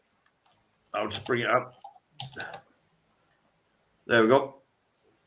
Do you know what, Joe? Seriously, do you know what I said about that Bigfoot holding the woman? Right here, yeah. That image there is almost identical to what somebody's done a video clip for that's doing the rounds on Facebook at the moment. Interesting. And they're trying to say it's real. Again, people stealing other ideas. Yeah. Manipulating them a little bit and changing them up. Manipulating, yeah. And with AI coming in, we've said about this multiple times about AI being a nightmare. it's going to get worse. So, hold on. What's the name of that film? Oh, yeah. There's a picture. I've got to show you. And it is used on a lot of TV programs, supposedly about skinwalkers and things. Now, there it is. Found it. Right, hold on. Let me quickly just download this. It's only you just mentioning about it now that actually made me remember it. So, well, this is... Dog, stop chewing. I'll stop chewing. She's bloody chewing her legs, and all I can hear is her biting her foot, and it's really getting on my nerves. Right, where are we? Where did I save it? Right. Is that going to load? Yep. Now, you've probably seen this image. I've seen something like it, yeah. Yeah. The only difference is the image that's put out, it's zoomed in and it's in black and white. It's put out as a skinwalker or a Wendigo or you name it, or an alien. It's put out as that. Yes, it is an alien. It's an alien from a film called Extro from 1984. From a video nasty. Yeah. But the worst ones for them are the Ancient Alien team. Especially that Giorgio Tsoukalos. He swears blind that that's a real alien or something, or a real skinwalker. I think it's even been shown on Skinwalker Ranch, that image, as being a real creature. Yeah, well, that's another program that gets me. Skinwalker Ranch. Oh. Yeah. And if there's anything and everything around the world, it's all happening on that ranch. Tina's just messaged me. Hopefully, it's the pronunciation of this word. That word is Klino. Oh, he was very close. He was very close, Ian. Did you hear that? Well, my mum's Irish, so I know how to pronounce some of the. That word is Klino. Yeah, Klino. So he was very close. Yeah, I've got. I'm trying to remember now. My father's mother's mother was Irish. She was from Sligo. Yeah. So, but I don't remember. Near Virginia County, Cavan, which is north of the state. I don't think Tina's that far from Sligo. Well, there was another one that. Oh yes. Thanks, Tina. Yeah, thanks. Yeah. There was one, and we did briefly mention about this last week. And that's the Owlman. The Owlman of Cornwall. Yeah. Now,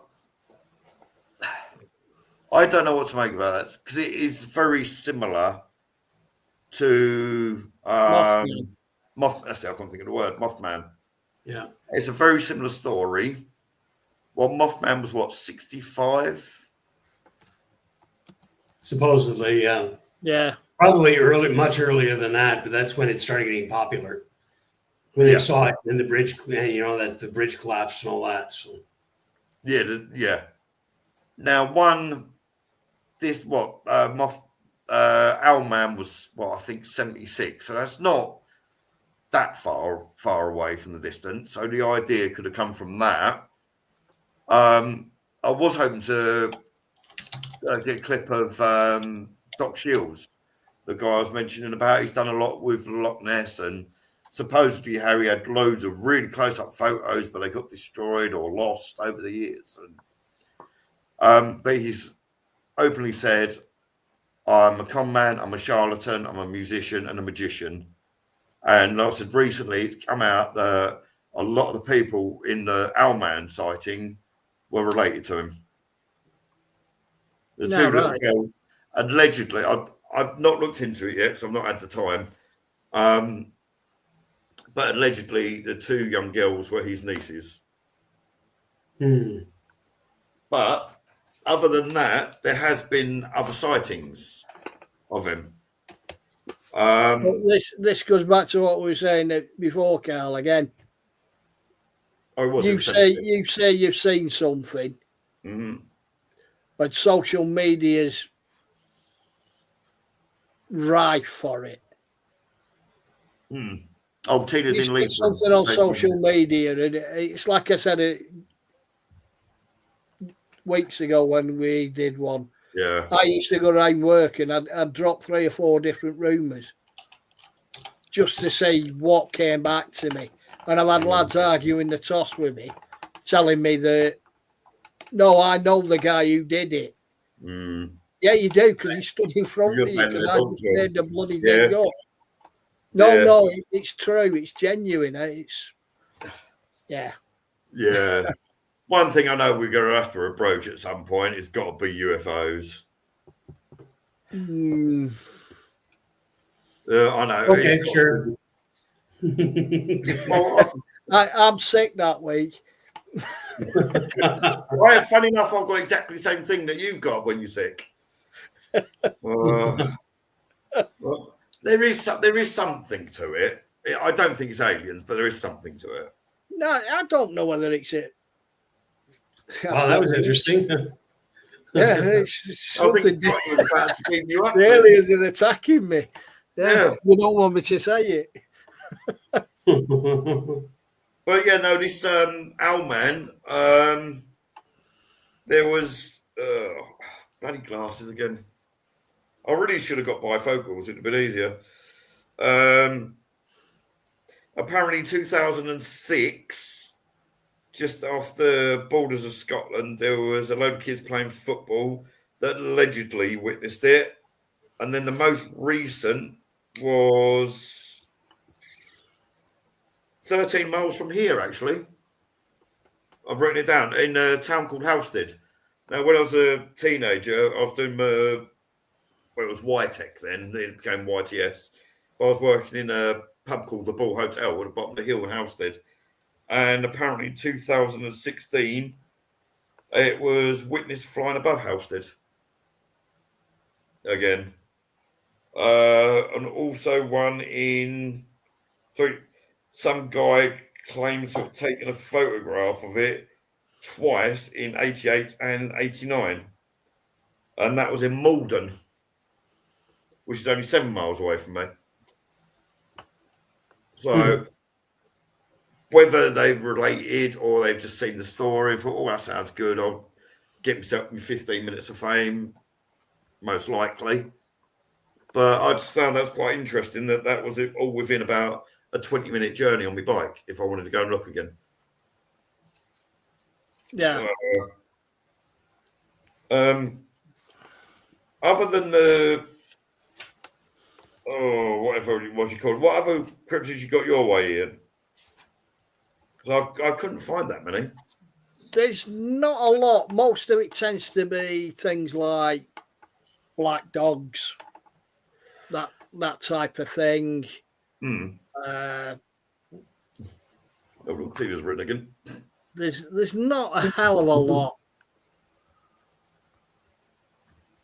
that I could say that I'm aware of. There's I mean, the Jenny Green Teeth. Yes, that was another one. I did see that. Yeah, she's another one. Like you say, she's associated with drowning kids. Very similar story along the lines of Black Annis. Yeah.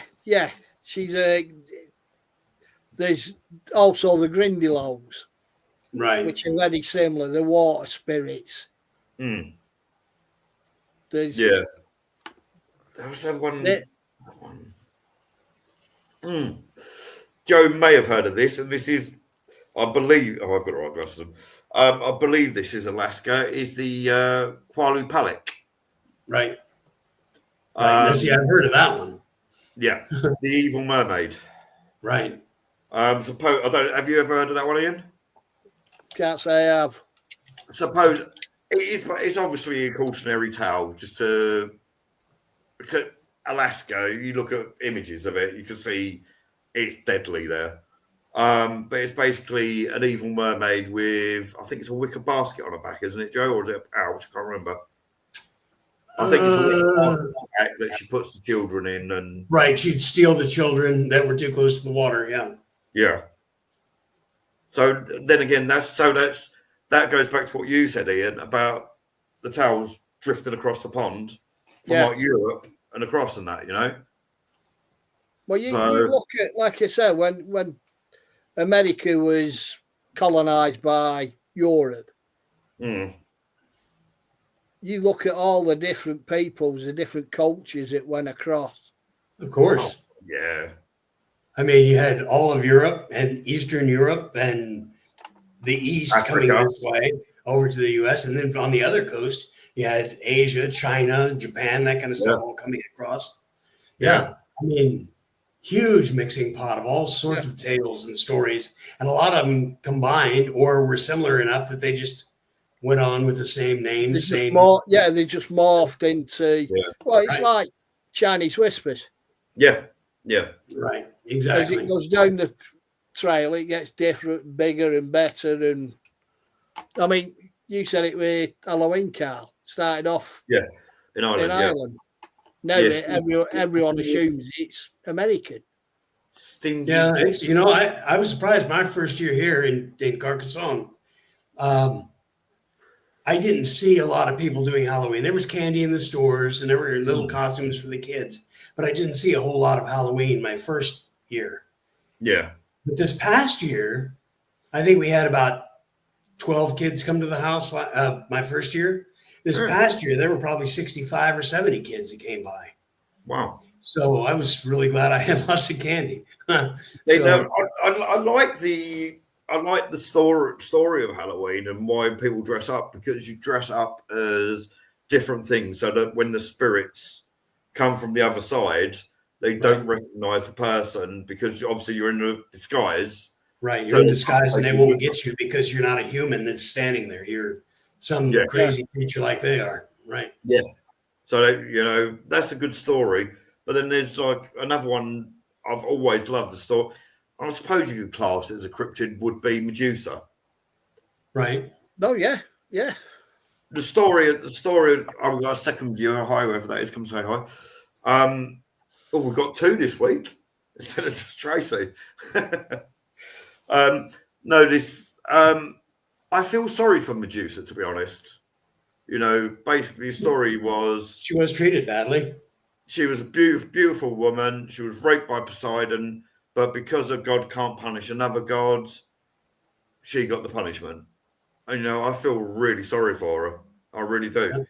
But to a degree, that kind of goes back to what we were saying about Boudica last week or the week before, that there's not 100% proof that Boudica was one person. It could have been handed down and a combination of people, like with Robin Hood, But legends just change. It's like I said a little while ago, you're saying about the Boggarts or whatever it was they called them. Boggarts, what you might know as in your house, your next door neighbour might describe them differently, or on the next road over might describe them completely differently. But in essence, it's the same creature. Right. Yeah, when you're talking about it and you say, "Oh yeah, no, you mean the such and such." Mm. Yeah. Yeah. Well, we know it as this. You know it as.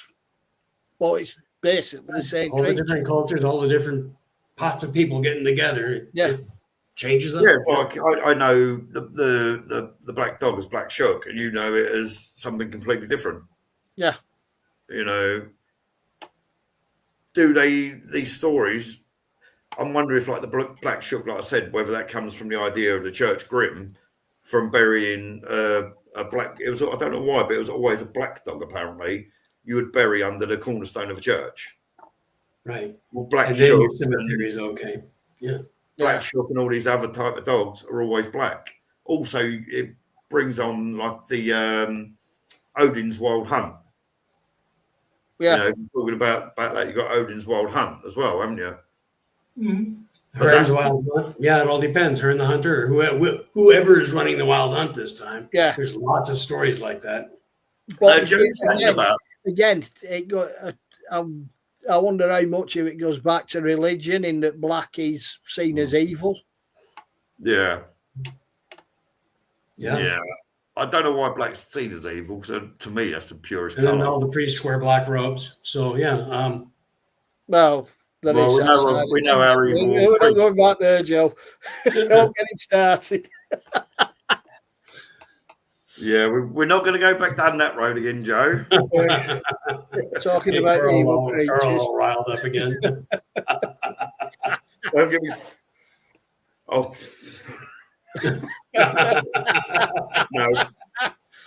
No, I'm not going to do it. I'm not going to do it. I'm going to be good.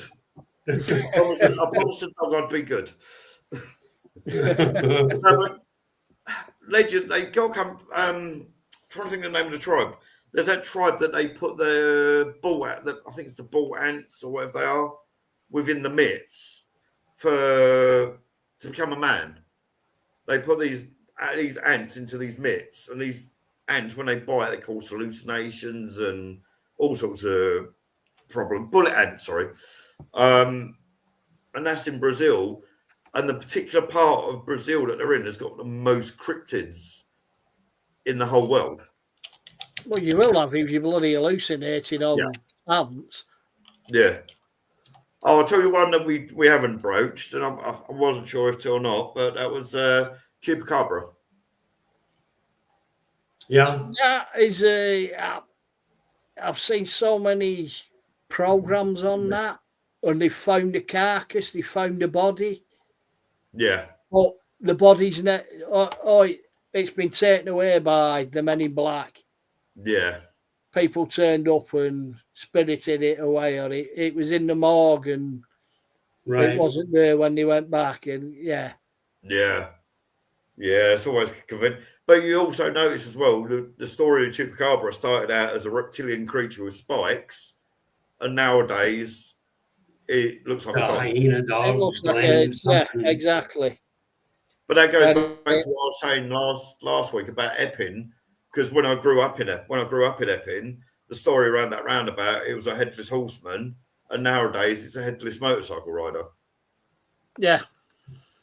So just change his mount. You know, but a lot of these cryptids, is it a case of like they're sitting there in the cave? I will broach what Joe was saying about Sawney Bean at the moment, because I did research that, because I've always found it interesting. But is it a case you're sitting there and go, "Oh, tell us the story, I'm bored." Or I'll tell you, "Oh God, that story was boring. Can't you make it a bit more exciting?" So okay, instead of Joe Bloggs walking into me cave, Joe Bloggs walked into me cave. He had two heads and spikes over his back. Oh, that's more scary.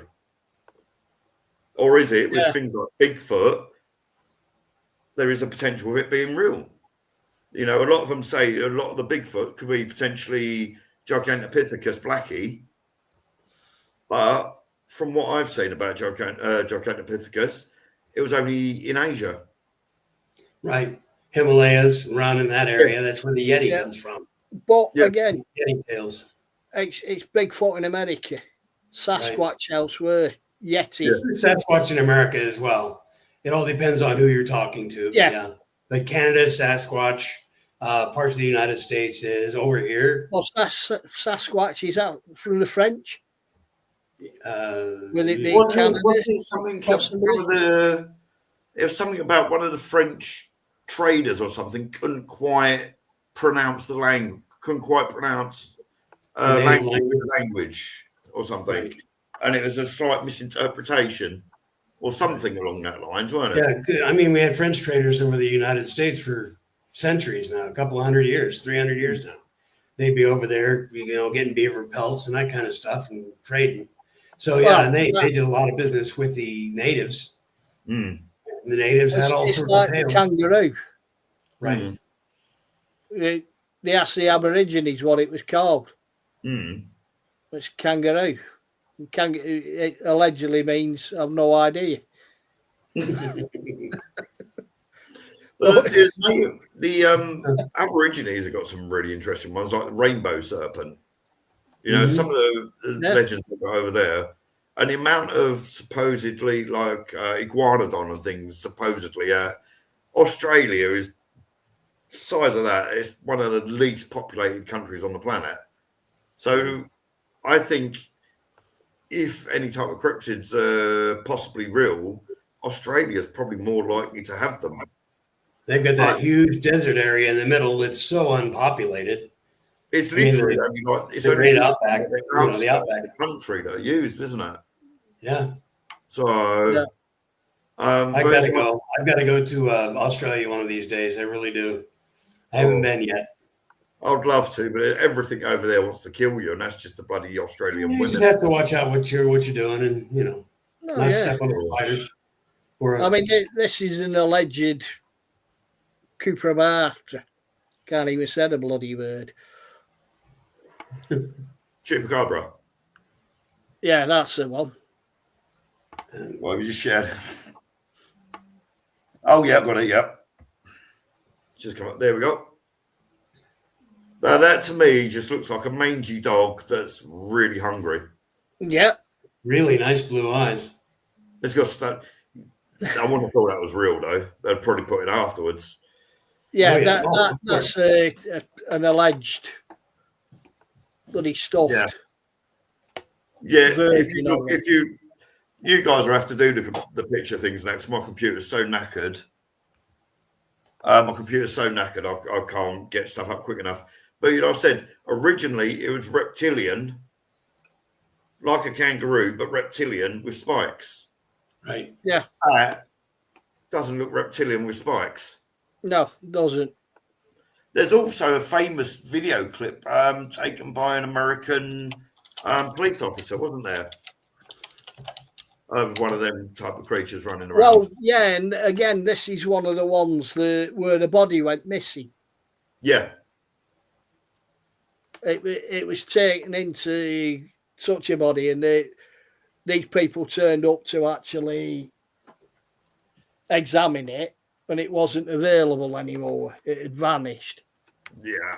And they can't get DNA, and yeah. Yeah, it's always the way. That happens a lot with the globsters and things, don't they? Even though 9 times out of 10 they've said, look, it's a decaying whale. People still say, oh, no, it's not. But it's like the Falk monster. Is it Falk monster? Yeah, the Falk monster. It's like, so they say it was from Plum Island and it was an experiment and it was this and it was that. And they've zoomed in and you can see it's got flies on it. And the size of the fly compared to the creature, there's no way. What's this one? This is the the original Chupacabra. Yeah, original one. Yeah. Now with the Chupacabra, I think it was 91 the story, 91, 92 that first started coming out about that. I think it was about between 91 and 93 that first started coming out. Now. If you look into it, there's a creature very similar in Vietnam that lives in the forests. Now, the story, my blood sugar's just raised up because my voice has gone deep. I'll have to take some medicine again in a minute. But there's a story of a creature in Vietnam very similar to that. And because the American troops were struggling to get through the dense jungles, the Vietnamese knew the jungles. The CIA put out a story that this creature had been seen, and because the creature was believed in so much, the Viet Cong or whatever they were called didn't tend to go into the jungle so much. which gave the American troops more chance to advance. Yeah. And it's a very similar creature. Batitude? That might be it, yeah. Batut. That might be the one, yeah. Let me see if I can find a picture of that here. Well, that's the Vietnamese Sasquatch. Oh, maybe that's not one. I can't think of the name of it though. I But just did a Vietnamese equivalent to chupacabra, and that's what I came up with. But I got a great picture of it right here, of the Vietnamese equivalent. Well, can you get it I up? put it right there in the queue. Artist rendition. Oh my How god! far away is he? It's not blurry. Hold on, 1 minute. Oh, sorry, that was my back.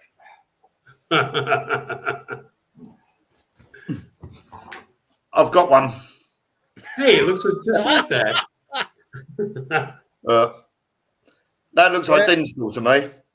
Maybe you should do a Bigfoot sightings there in your area.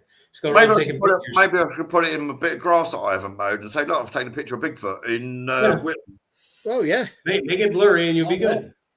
You take a photo of me, mate. He used to. I've got a really bad phone, so it will come up blurry. So I'll be perfect. Mates as hairy as they come. I used to take the mick out of him, ask him if his mum knitted it for him. He's that hairy. When I lived in Norwich before I started doing the care work, I was a cleaner in a place called Greens. There's a gym. I was a cleaner. Tina. See you, Tina. All right, Tina, sweet. I'll give Sophia a hug for me, please, and I'll speak to you soon. Yeah, there was a guy who used to come into the gym that was really hairy, and everyone did call him Bigfoot. His nickname was Bigfoot. So he had size 15 feet, and his back literally looked like a rug. So, and unfortunately, I was the one that had to clean up after him because he was standing there shaving himself in the showers. I nearly smacked one of my bosses once for that when I was working in Prestatting. And we used to go in the gym, and he'd be sat in the sauna after with his razor and knocking it out on the thing, and I had a right go at him. What, I'm having a shave? Just to quickly answer, Tina. Yes, Tina, we're live every Wednesday from 8 p.m. Unless, obviously, poor old Ian, poor son, has to work his nuts off. Yeah. So, but yeah, we're here. She says goodbye to both of you. Yeah, message me in a little while, Tina. Yes, fine. But we're here every Wednesday from 8. So, what are we doing? Christ, we've done 2 hours 10 again, guys. So, what are we doing next week? I'm not picking this week. I'm not picking for next week. You guys can. Ian, go ahead. What do you think? UFOs, get it out the way. Get it out of the way. It'll be short. There's a flashing light up there. There might be a UFO. There, we finished next week one already. There's a flashing light behind my head. I suppose we'll have to. Get it out the way. It gets over and done with. It does. And then what are we going to do for the week after? Who knows? We'll think of something. Well, we've actually managed to stay more on topic this week. We did, yeah. I'm quite disappointed in that, though. We didn't start waffling off elsewhere. Well, we did a little bit. Circling back round. There's that many of them. Right. We could probably do 2 or 3 more shows of cryptids and just, skip everything we've already done and keep going. Get into the stuff. Very true. I flicked through the other week on YouTube because I don't watch TV at all. Even if I go over to see the kids and I spend a weekend with the kids and that, 9 times out of 10 they've either got their Xbox, PlayStation, or YouTube on anyway. They don't tend to watch TV. By the time they go to bed, I haven't actually watched TV in 5 years. Probably longer than that, actually, because it's all crap, to be honest, over here, as you know. Sorry, I'm going to sneeze. Oh. No, it's gone. Sorry about that. But yeah, I looked up thing on cryptids, and it'd be like it was 101 British cryptids. So I thought, I'll sit down and watch it. It was probably about an hour and a half long. Watched that, and the next one came up was 100 cryptids, and a couple of them were mentioned in the previous one, and then the one after that was top 10 cryptids of Britain, and each one it's just more and more different cryptids come out each time. So Well, you've probably got as many cryptids out there as you have people. So everybody's got their own stories and family stories, and Yeah. But it's like with cryptids, it's only a creature and only a cryptid until you actually know what it is. right. You know, there was a legend of a great a giant man stood over 7 feet tall that could physically rip your arm off your body and literally pull your head off your body and all that. We now, if we go to London Zoo, it's called a silverback gorilla. Yeah. Right. You know, and as far as Bigfoot, why don't we see Bigfoot more regularly and all that in America? Size of America and that's an absolutely massive. Well, obviously Joe knows it's an immense. Because you had old It's Byron pretty in good you. size. No, crap. You look at the size of the forest they're in. Yeah. They know the forest. It's like any animal. Mm. They know the forest. They know how to hide themselves. The stealth of them. Yeah. We go blundering through it, making all the noise, and wonder why we don't see them. Yeah, exactly. And also, most people are too busy like this all the time. Well, they are these days, yeah. But Yeah. again, that goes back to what we were saying the other week. Mm. Life is at such a speed these days. We missed 90% of it. Mm. Yeah, exactly. With the other one about the Bigfoot, what I was going to say was there was obviously got the silverback, but there was somewhere in Africa. I'm not even going to guess what part of Africa it was, but there was legends in this tribe that didn't have. They'd had some communication with the outside world, but they weren't hugely connected. And they kept saying about a similar sounding creature and all that. And they've finally, and this legend had gone on for over 200 years, they finally found this animal, and it was a type of gorilla that they didn't know existed. And there was over 250,000 of them in this part of the jungle. And they've been going for 200 years. 250,000 is a lot. Yeah. You know, you'd think 250,000 would be, it's 250,000. No one ever knew they existed. Yeah. So Bigfoot is potentially possible. Yeah. But Very easily. Well, it goes back to what we were saying again about portals. Hmm. We have lost so much of our. Yeah. It is a topic: psychic abilities. Yeah. Yeah. Yeah. ESP, all that side of things, telekinesis. Yeah. I can't. When I had Paranormal Whispers, there was somebody on there that was constantly going, "Oh yes, well I've got telekinesis. I can make pens move and this, that, and the other." Yeah. Every single time I went, brilliant. I want to start doing lives. You can show me. You can tell me how you do it. Oh, well, I'm busy that day. Every single time I fell. Yeah. You know. But what last thing I will broach just before I say goodnight to you, gents, I'll go make a coffee and go drain the weasel. Joe mentioned Sawney Bean. Yeah. Right. You both know the story, but if anyone watches this after, no, we ain't got no one watching in a minute, but anyone watches it, basically a family of inbreds living in a cave in Scotland and eating people. Right. Capture and meet them as they go by. Right. Yeah. That's where the Hills Have Eyes story came from, the films. Yeah. The only trouble is, you look into it, Sawney Bean is 100% myth. Yeah. Your lights have just gone out, Ian. You're gone really dark. No, I think it's my eyes. Sawney Bean is 100% myth.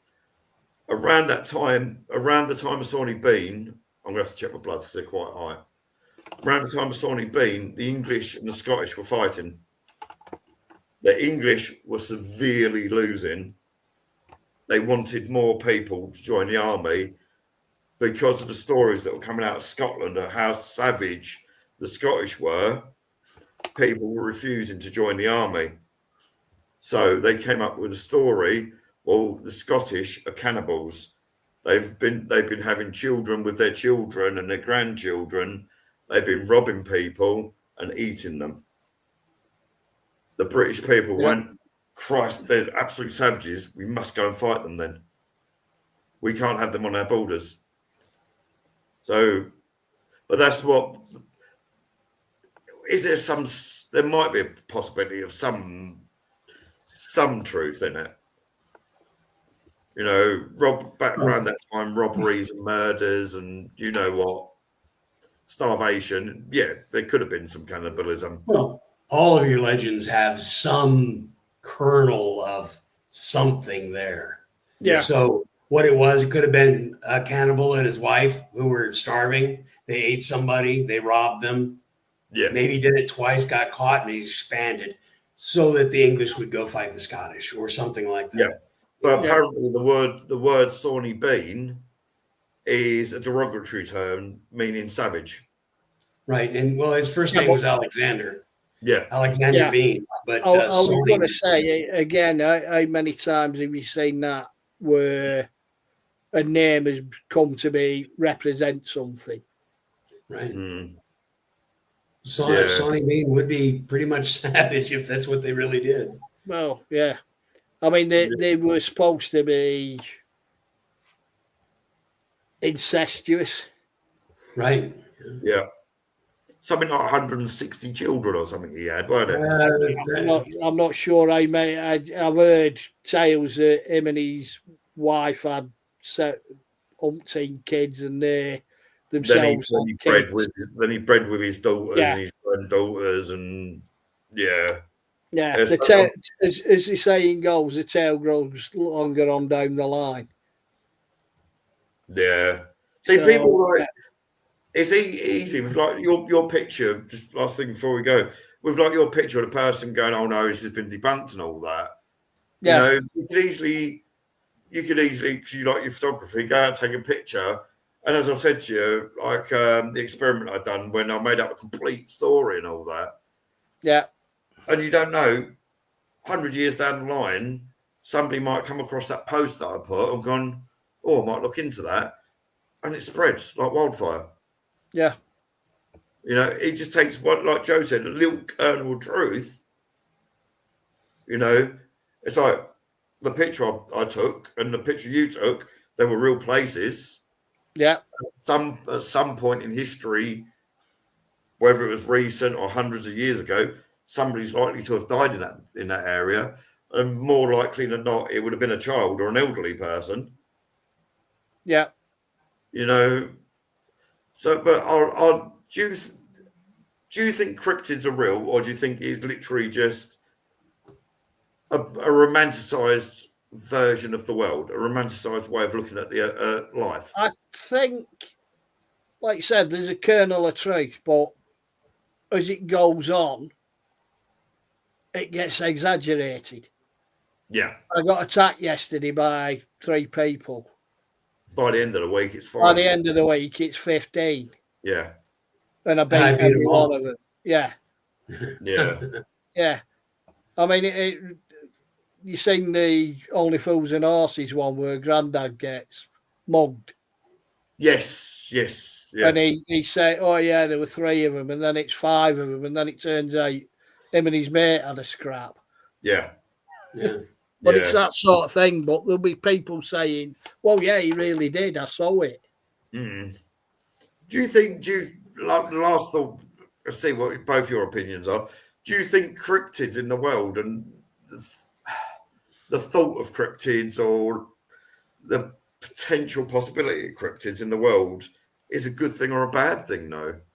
I think it's a good thing. It keeps people wondering, keeps them exploring, thinking about things, discussing things.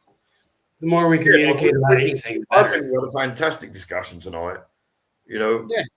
we actually had 2 viewers, so It gets you talking, it gets people thinking, and whether they're based on reality, there's, like Joe said, there's a kernel of truth to most things.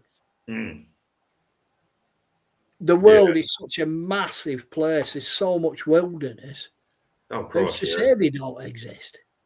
See, it's like I've had people say to me, well, why haven't you ever gone abroad to Spain or Australia or America and things like that? I said, because there's places in England I've still not even visited yet. Yeah. You know, compared to the rest of the world, England's only tiny, but compared for me, it's massive. Yeah. You know, I've been to Leicester, I've been to Birmingham and a few other places and that, but it's like I've never been to Wales, I've never been to Scotland. And Scotland, they say that you could go to like 2 castles a day every single day of the week for 30 years and still not see all of them. And I've been to Scotland a couple of times, and I absolutely love it. It's absolutely gorgeous. Yeah, I would do, but I just don't like the thought of travelling that far. Take way too long. I've not got the patience. I love it. It took me 6.5 hours on the train to go from Heathrow to Aberdeen, and it takes like 3 or 4 days to go across the United States. And you're saying, I don't want to travel that far. That's hilarious. Well, it's funny you should say that, Joe. One of the lads I was at school with had an American pen friend, and he honestly thought that when a plane landed in Britain, everyone had to duck. Because you look at the size of the UK against America. Oh, He said, does it not get noisy when planes are landing? it's completely off topic, but if ever you get bored, and you get 5 minutes, have a look on YouTube at the stupid things Americans say. Oh, I've seen a bunch of those. It's hilarious. It's so embarrassing sometimes too. I feel sorry for people like Joe that they must be so embarrassed that these people are their countrymen.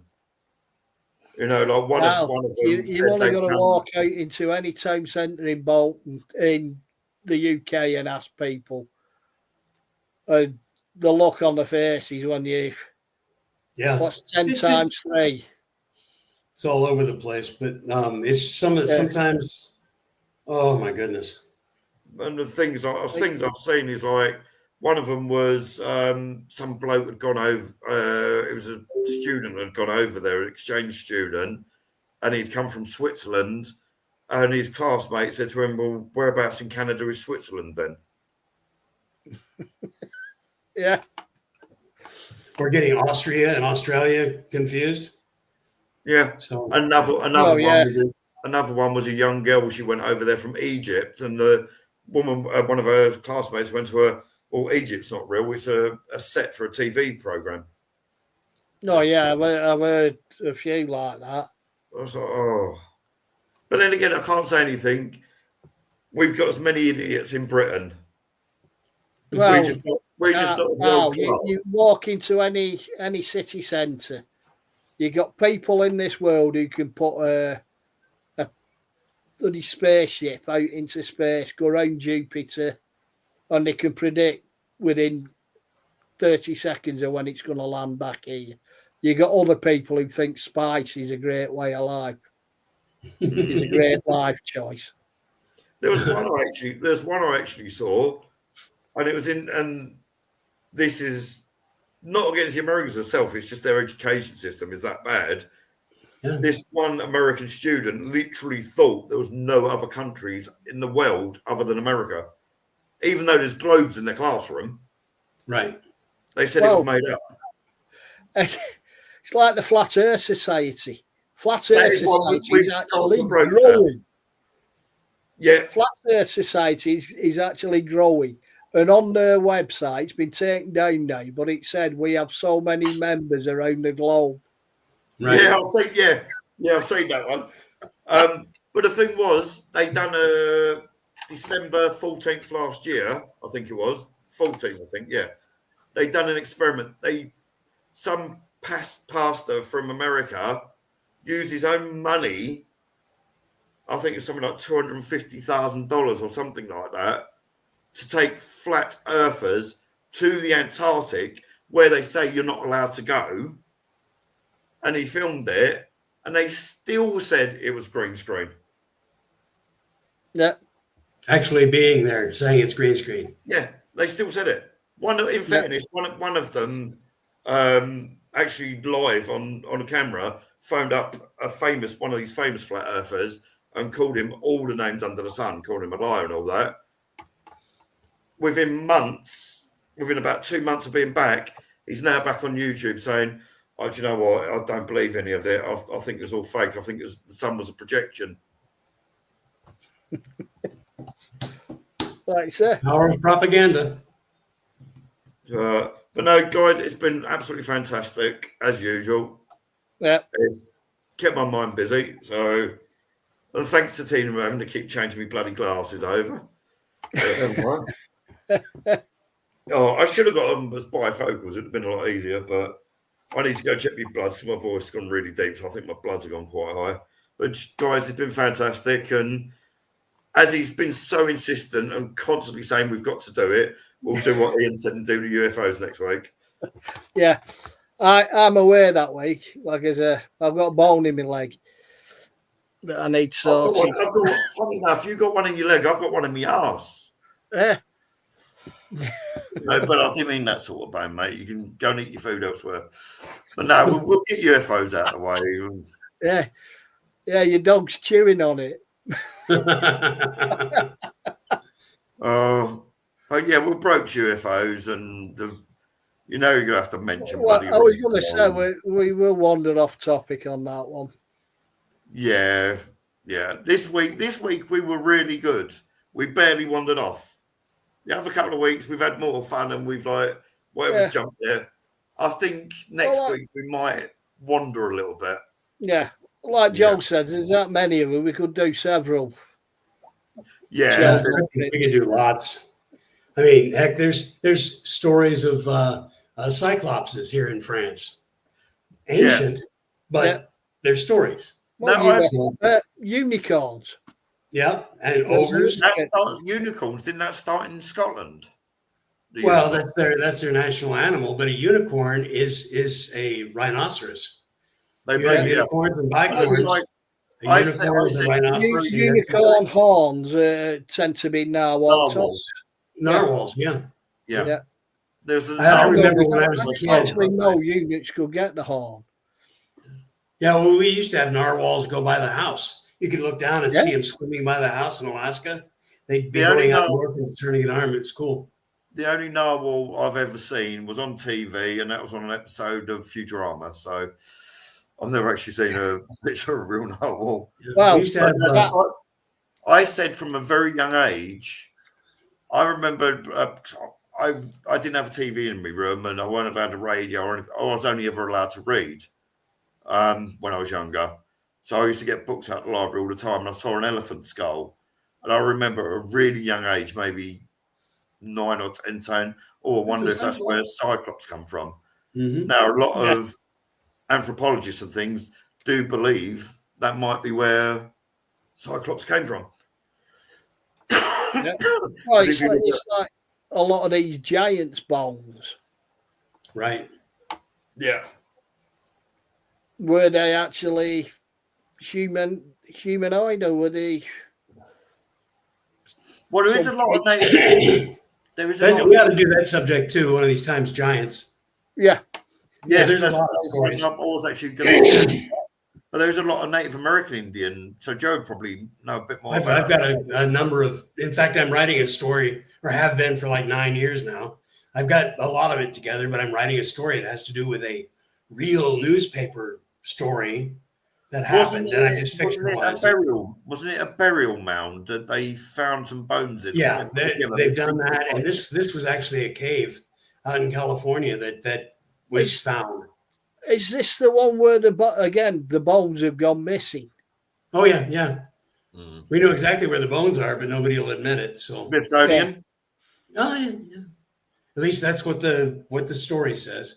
They came in, investigated, took everything with them, and they don't exist anymore. I But think then when- that would come to like the Grand Canyon cave one as well. right, any of that stuff, yeah. So that was. Do you know? Are you familiar with that one, Ian? It rings a bell, but The cave that was found and supposedly had alien artifacts and this, that, and the other. oh yes, And Egyptian yeah, stuff and all of that, yeah. And it's been closed up for close to 100 years now, and you're not allowed in the area, and this, that, and the other, and the M-shaped cave, and all sorts of Yeah. things. So, but guys, it's been fantastic. We've gone 2 hours, 30 minutes. 2 hours 30 minutes. yeah. So our last views have had 31 and 35 views. So hopefully this will do better. Tina said in the messages said she'll finish watching this on YouTube. So I'm gonna love you and leave you, gents. Are you gonna put allow comments on you on the YouTube? Because every time I look at the YouTube ones, it says comments are blocked. Yeah, that's because I'm still trying to get used to how to do it. Yeah, Because like sometimes because you get the choice of clicking made for kids or not made for kids, and I found Right. that if I don't tick either box, then you can put comments in. So, but there's one of them. If you tick it, it automatically turns the comments off. So, right. Well, I've never put anything on YouTube, so like I said, I've got about 15 YouTube channels, but I've a tendency to forget passwords, so I can never get back into the bloody things again. There's so many video clips I've got from paranormal investigations that I can't get anymore. yeah, So, I've got what's called Bitwarden. It's free. And Yeah. every time I set something up, I put the password, login, and link in that thing. I'm religious about it. And now I can just get into anything I need to for the past couple of years.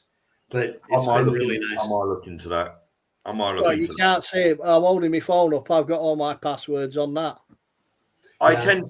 tend to stick to one now for everything because I know I ain't going to forget it. Yeah. Right. It's going to be I've nice. still got a black book. I've still got the hard copy that I keep my Oh, password. yeah, I've got it written It's down in all on my book. phone as well. The Yeah. neat thing about something like Bitwarden is that I can access it on my phone. I can access it on the computer. I can get it on my iPad. Any device I can load it up on, and then it shares all the stuff. You just log in and go. I'll look into that because Yeah. It's a great little tool. what I'll do. I've got someone watching. Hi with this. We're just about to sign off, unfortunately. But don't watch whoever that is that's watching. Please feel free to like, subscribe, and also watch the rest of this back. So I'm going to say, guys, love you and leave you. Yeah, I'm going to go. I'm empty, and it needs filling. I need to go take my diabetes medication anyway because the time's getting on. And as Ian's been so insistent, we'll do Roswell and UFOs and we'll include Men in Black. yeah. I was watching a thing about that just as we go. Supposedly, there's rumors from the 1600s of Men in Black, Yep. and of course, that story comes from America, Joe. Yeah. Yep. So Exactly. you know, you've done the dog's also hinting that she wants to go for a wee. You gonna come up and say hello? You gonna come say hello quickly? You normally do on camera. Come on in. There she is. She usually comes up once a week, doesn't she? So guys, been absolutely fantastic as always. Yeah. UFOs is not going to. We've done an hour and 40 minutes, 2 hours and 10 minutes, now 2 hours and 30-ish minutes. Yeah. Ian, we're not doing 3 hours of UFOs, no matter how much you insist. 3 minutes, maybe. Yeah, we'll stick Before to I'm. Sorry, the dog's actually just let me know that she needs to go out. God, Yeah. that's literally making my eyes water. Right. God, Right. I think she's got a monster. See you next Well, week, this has lad. been fantastic. Feel free to share this around as always. Yeah. And I shall see you very soon. You See you will. later. See ya. Bye. Bye. Bye. Bye.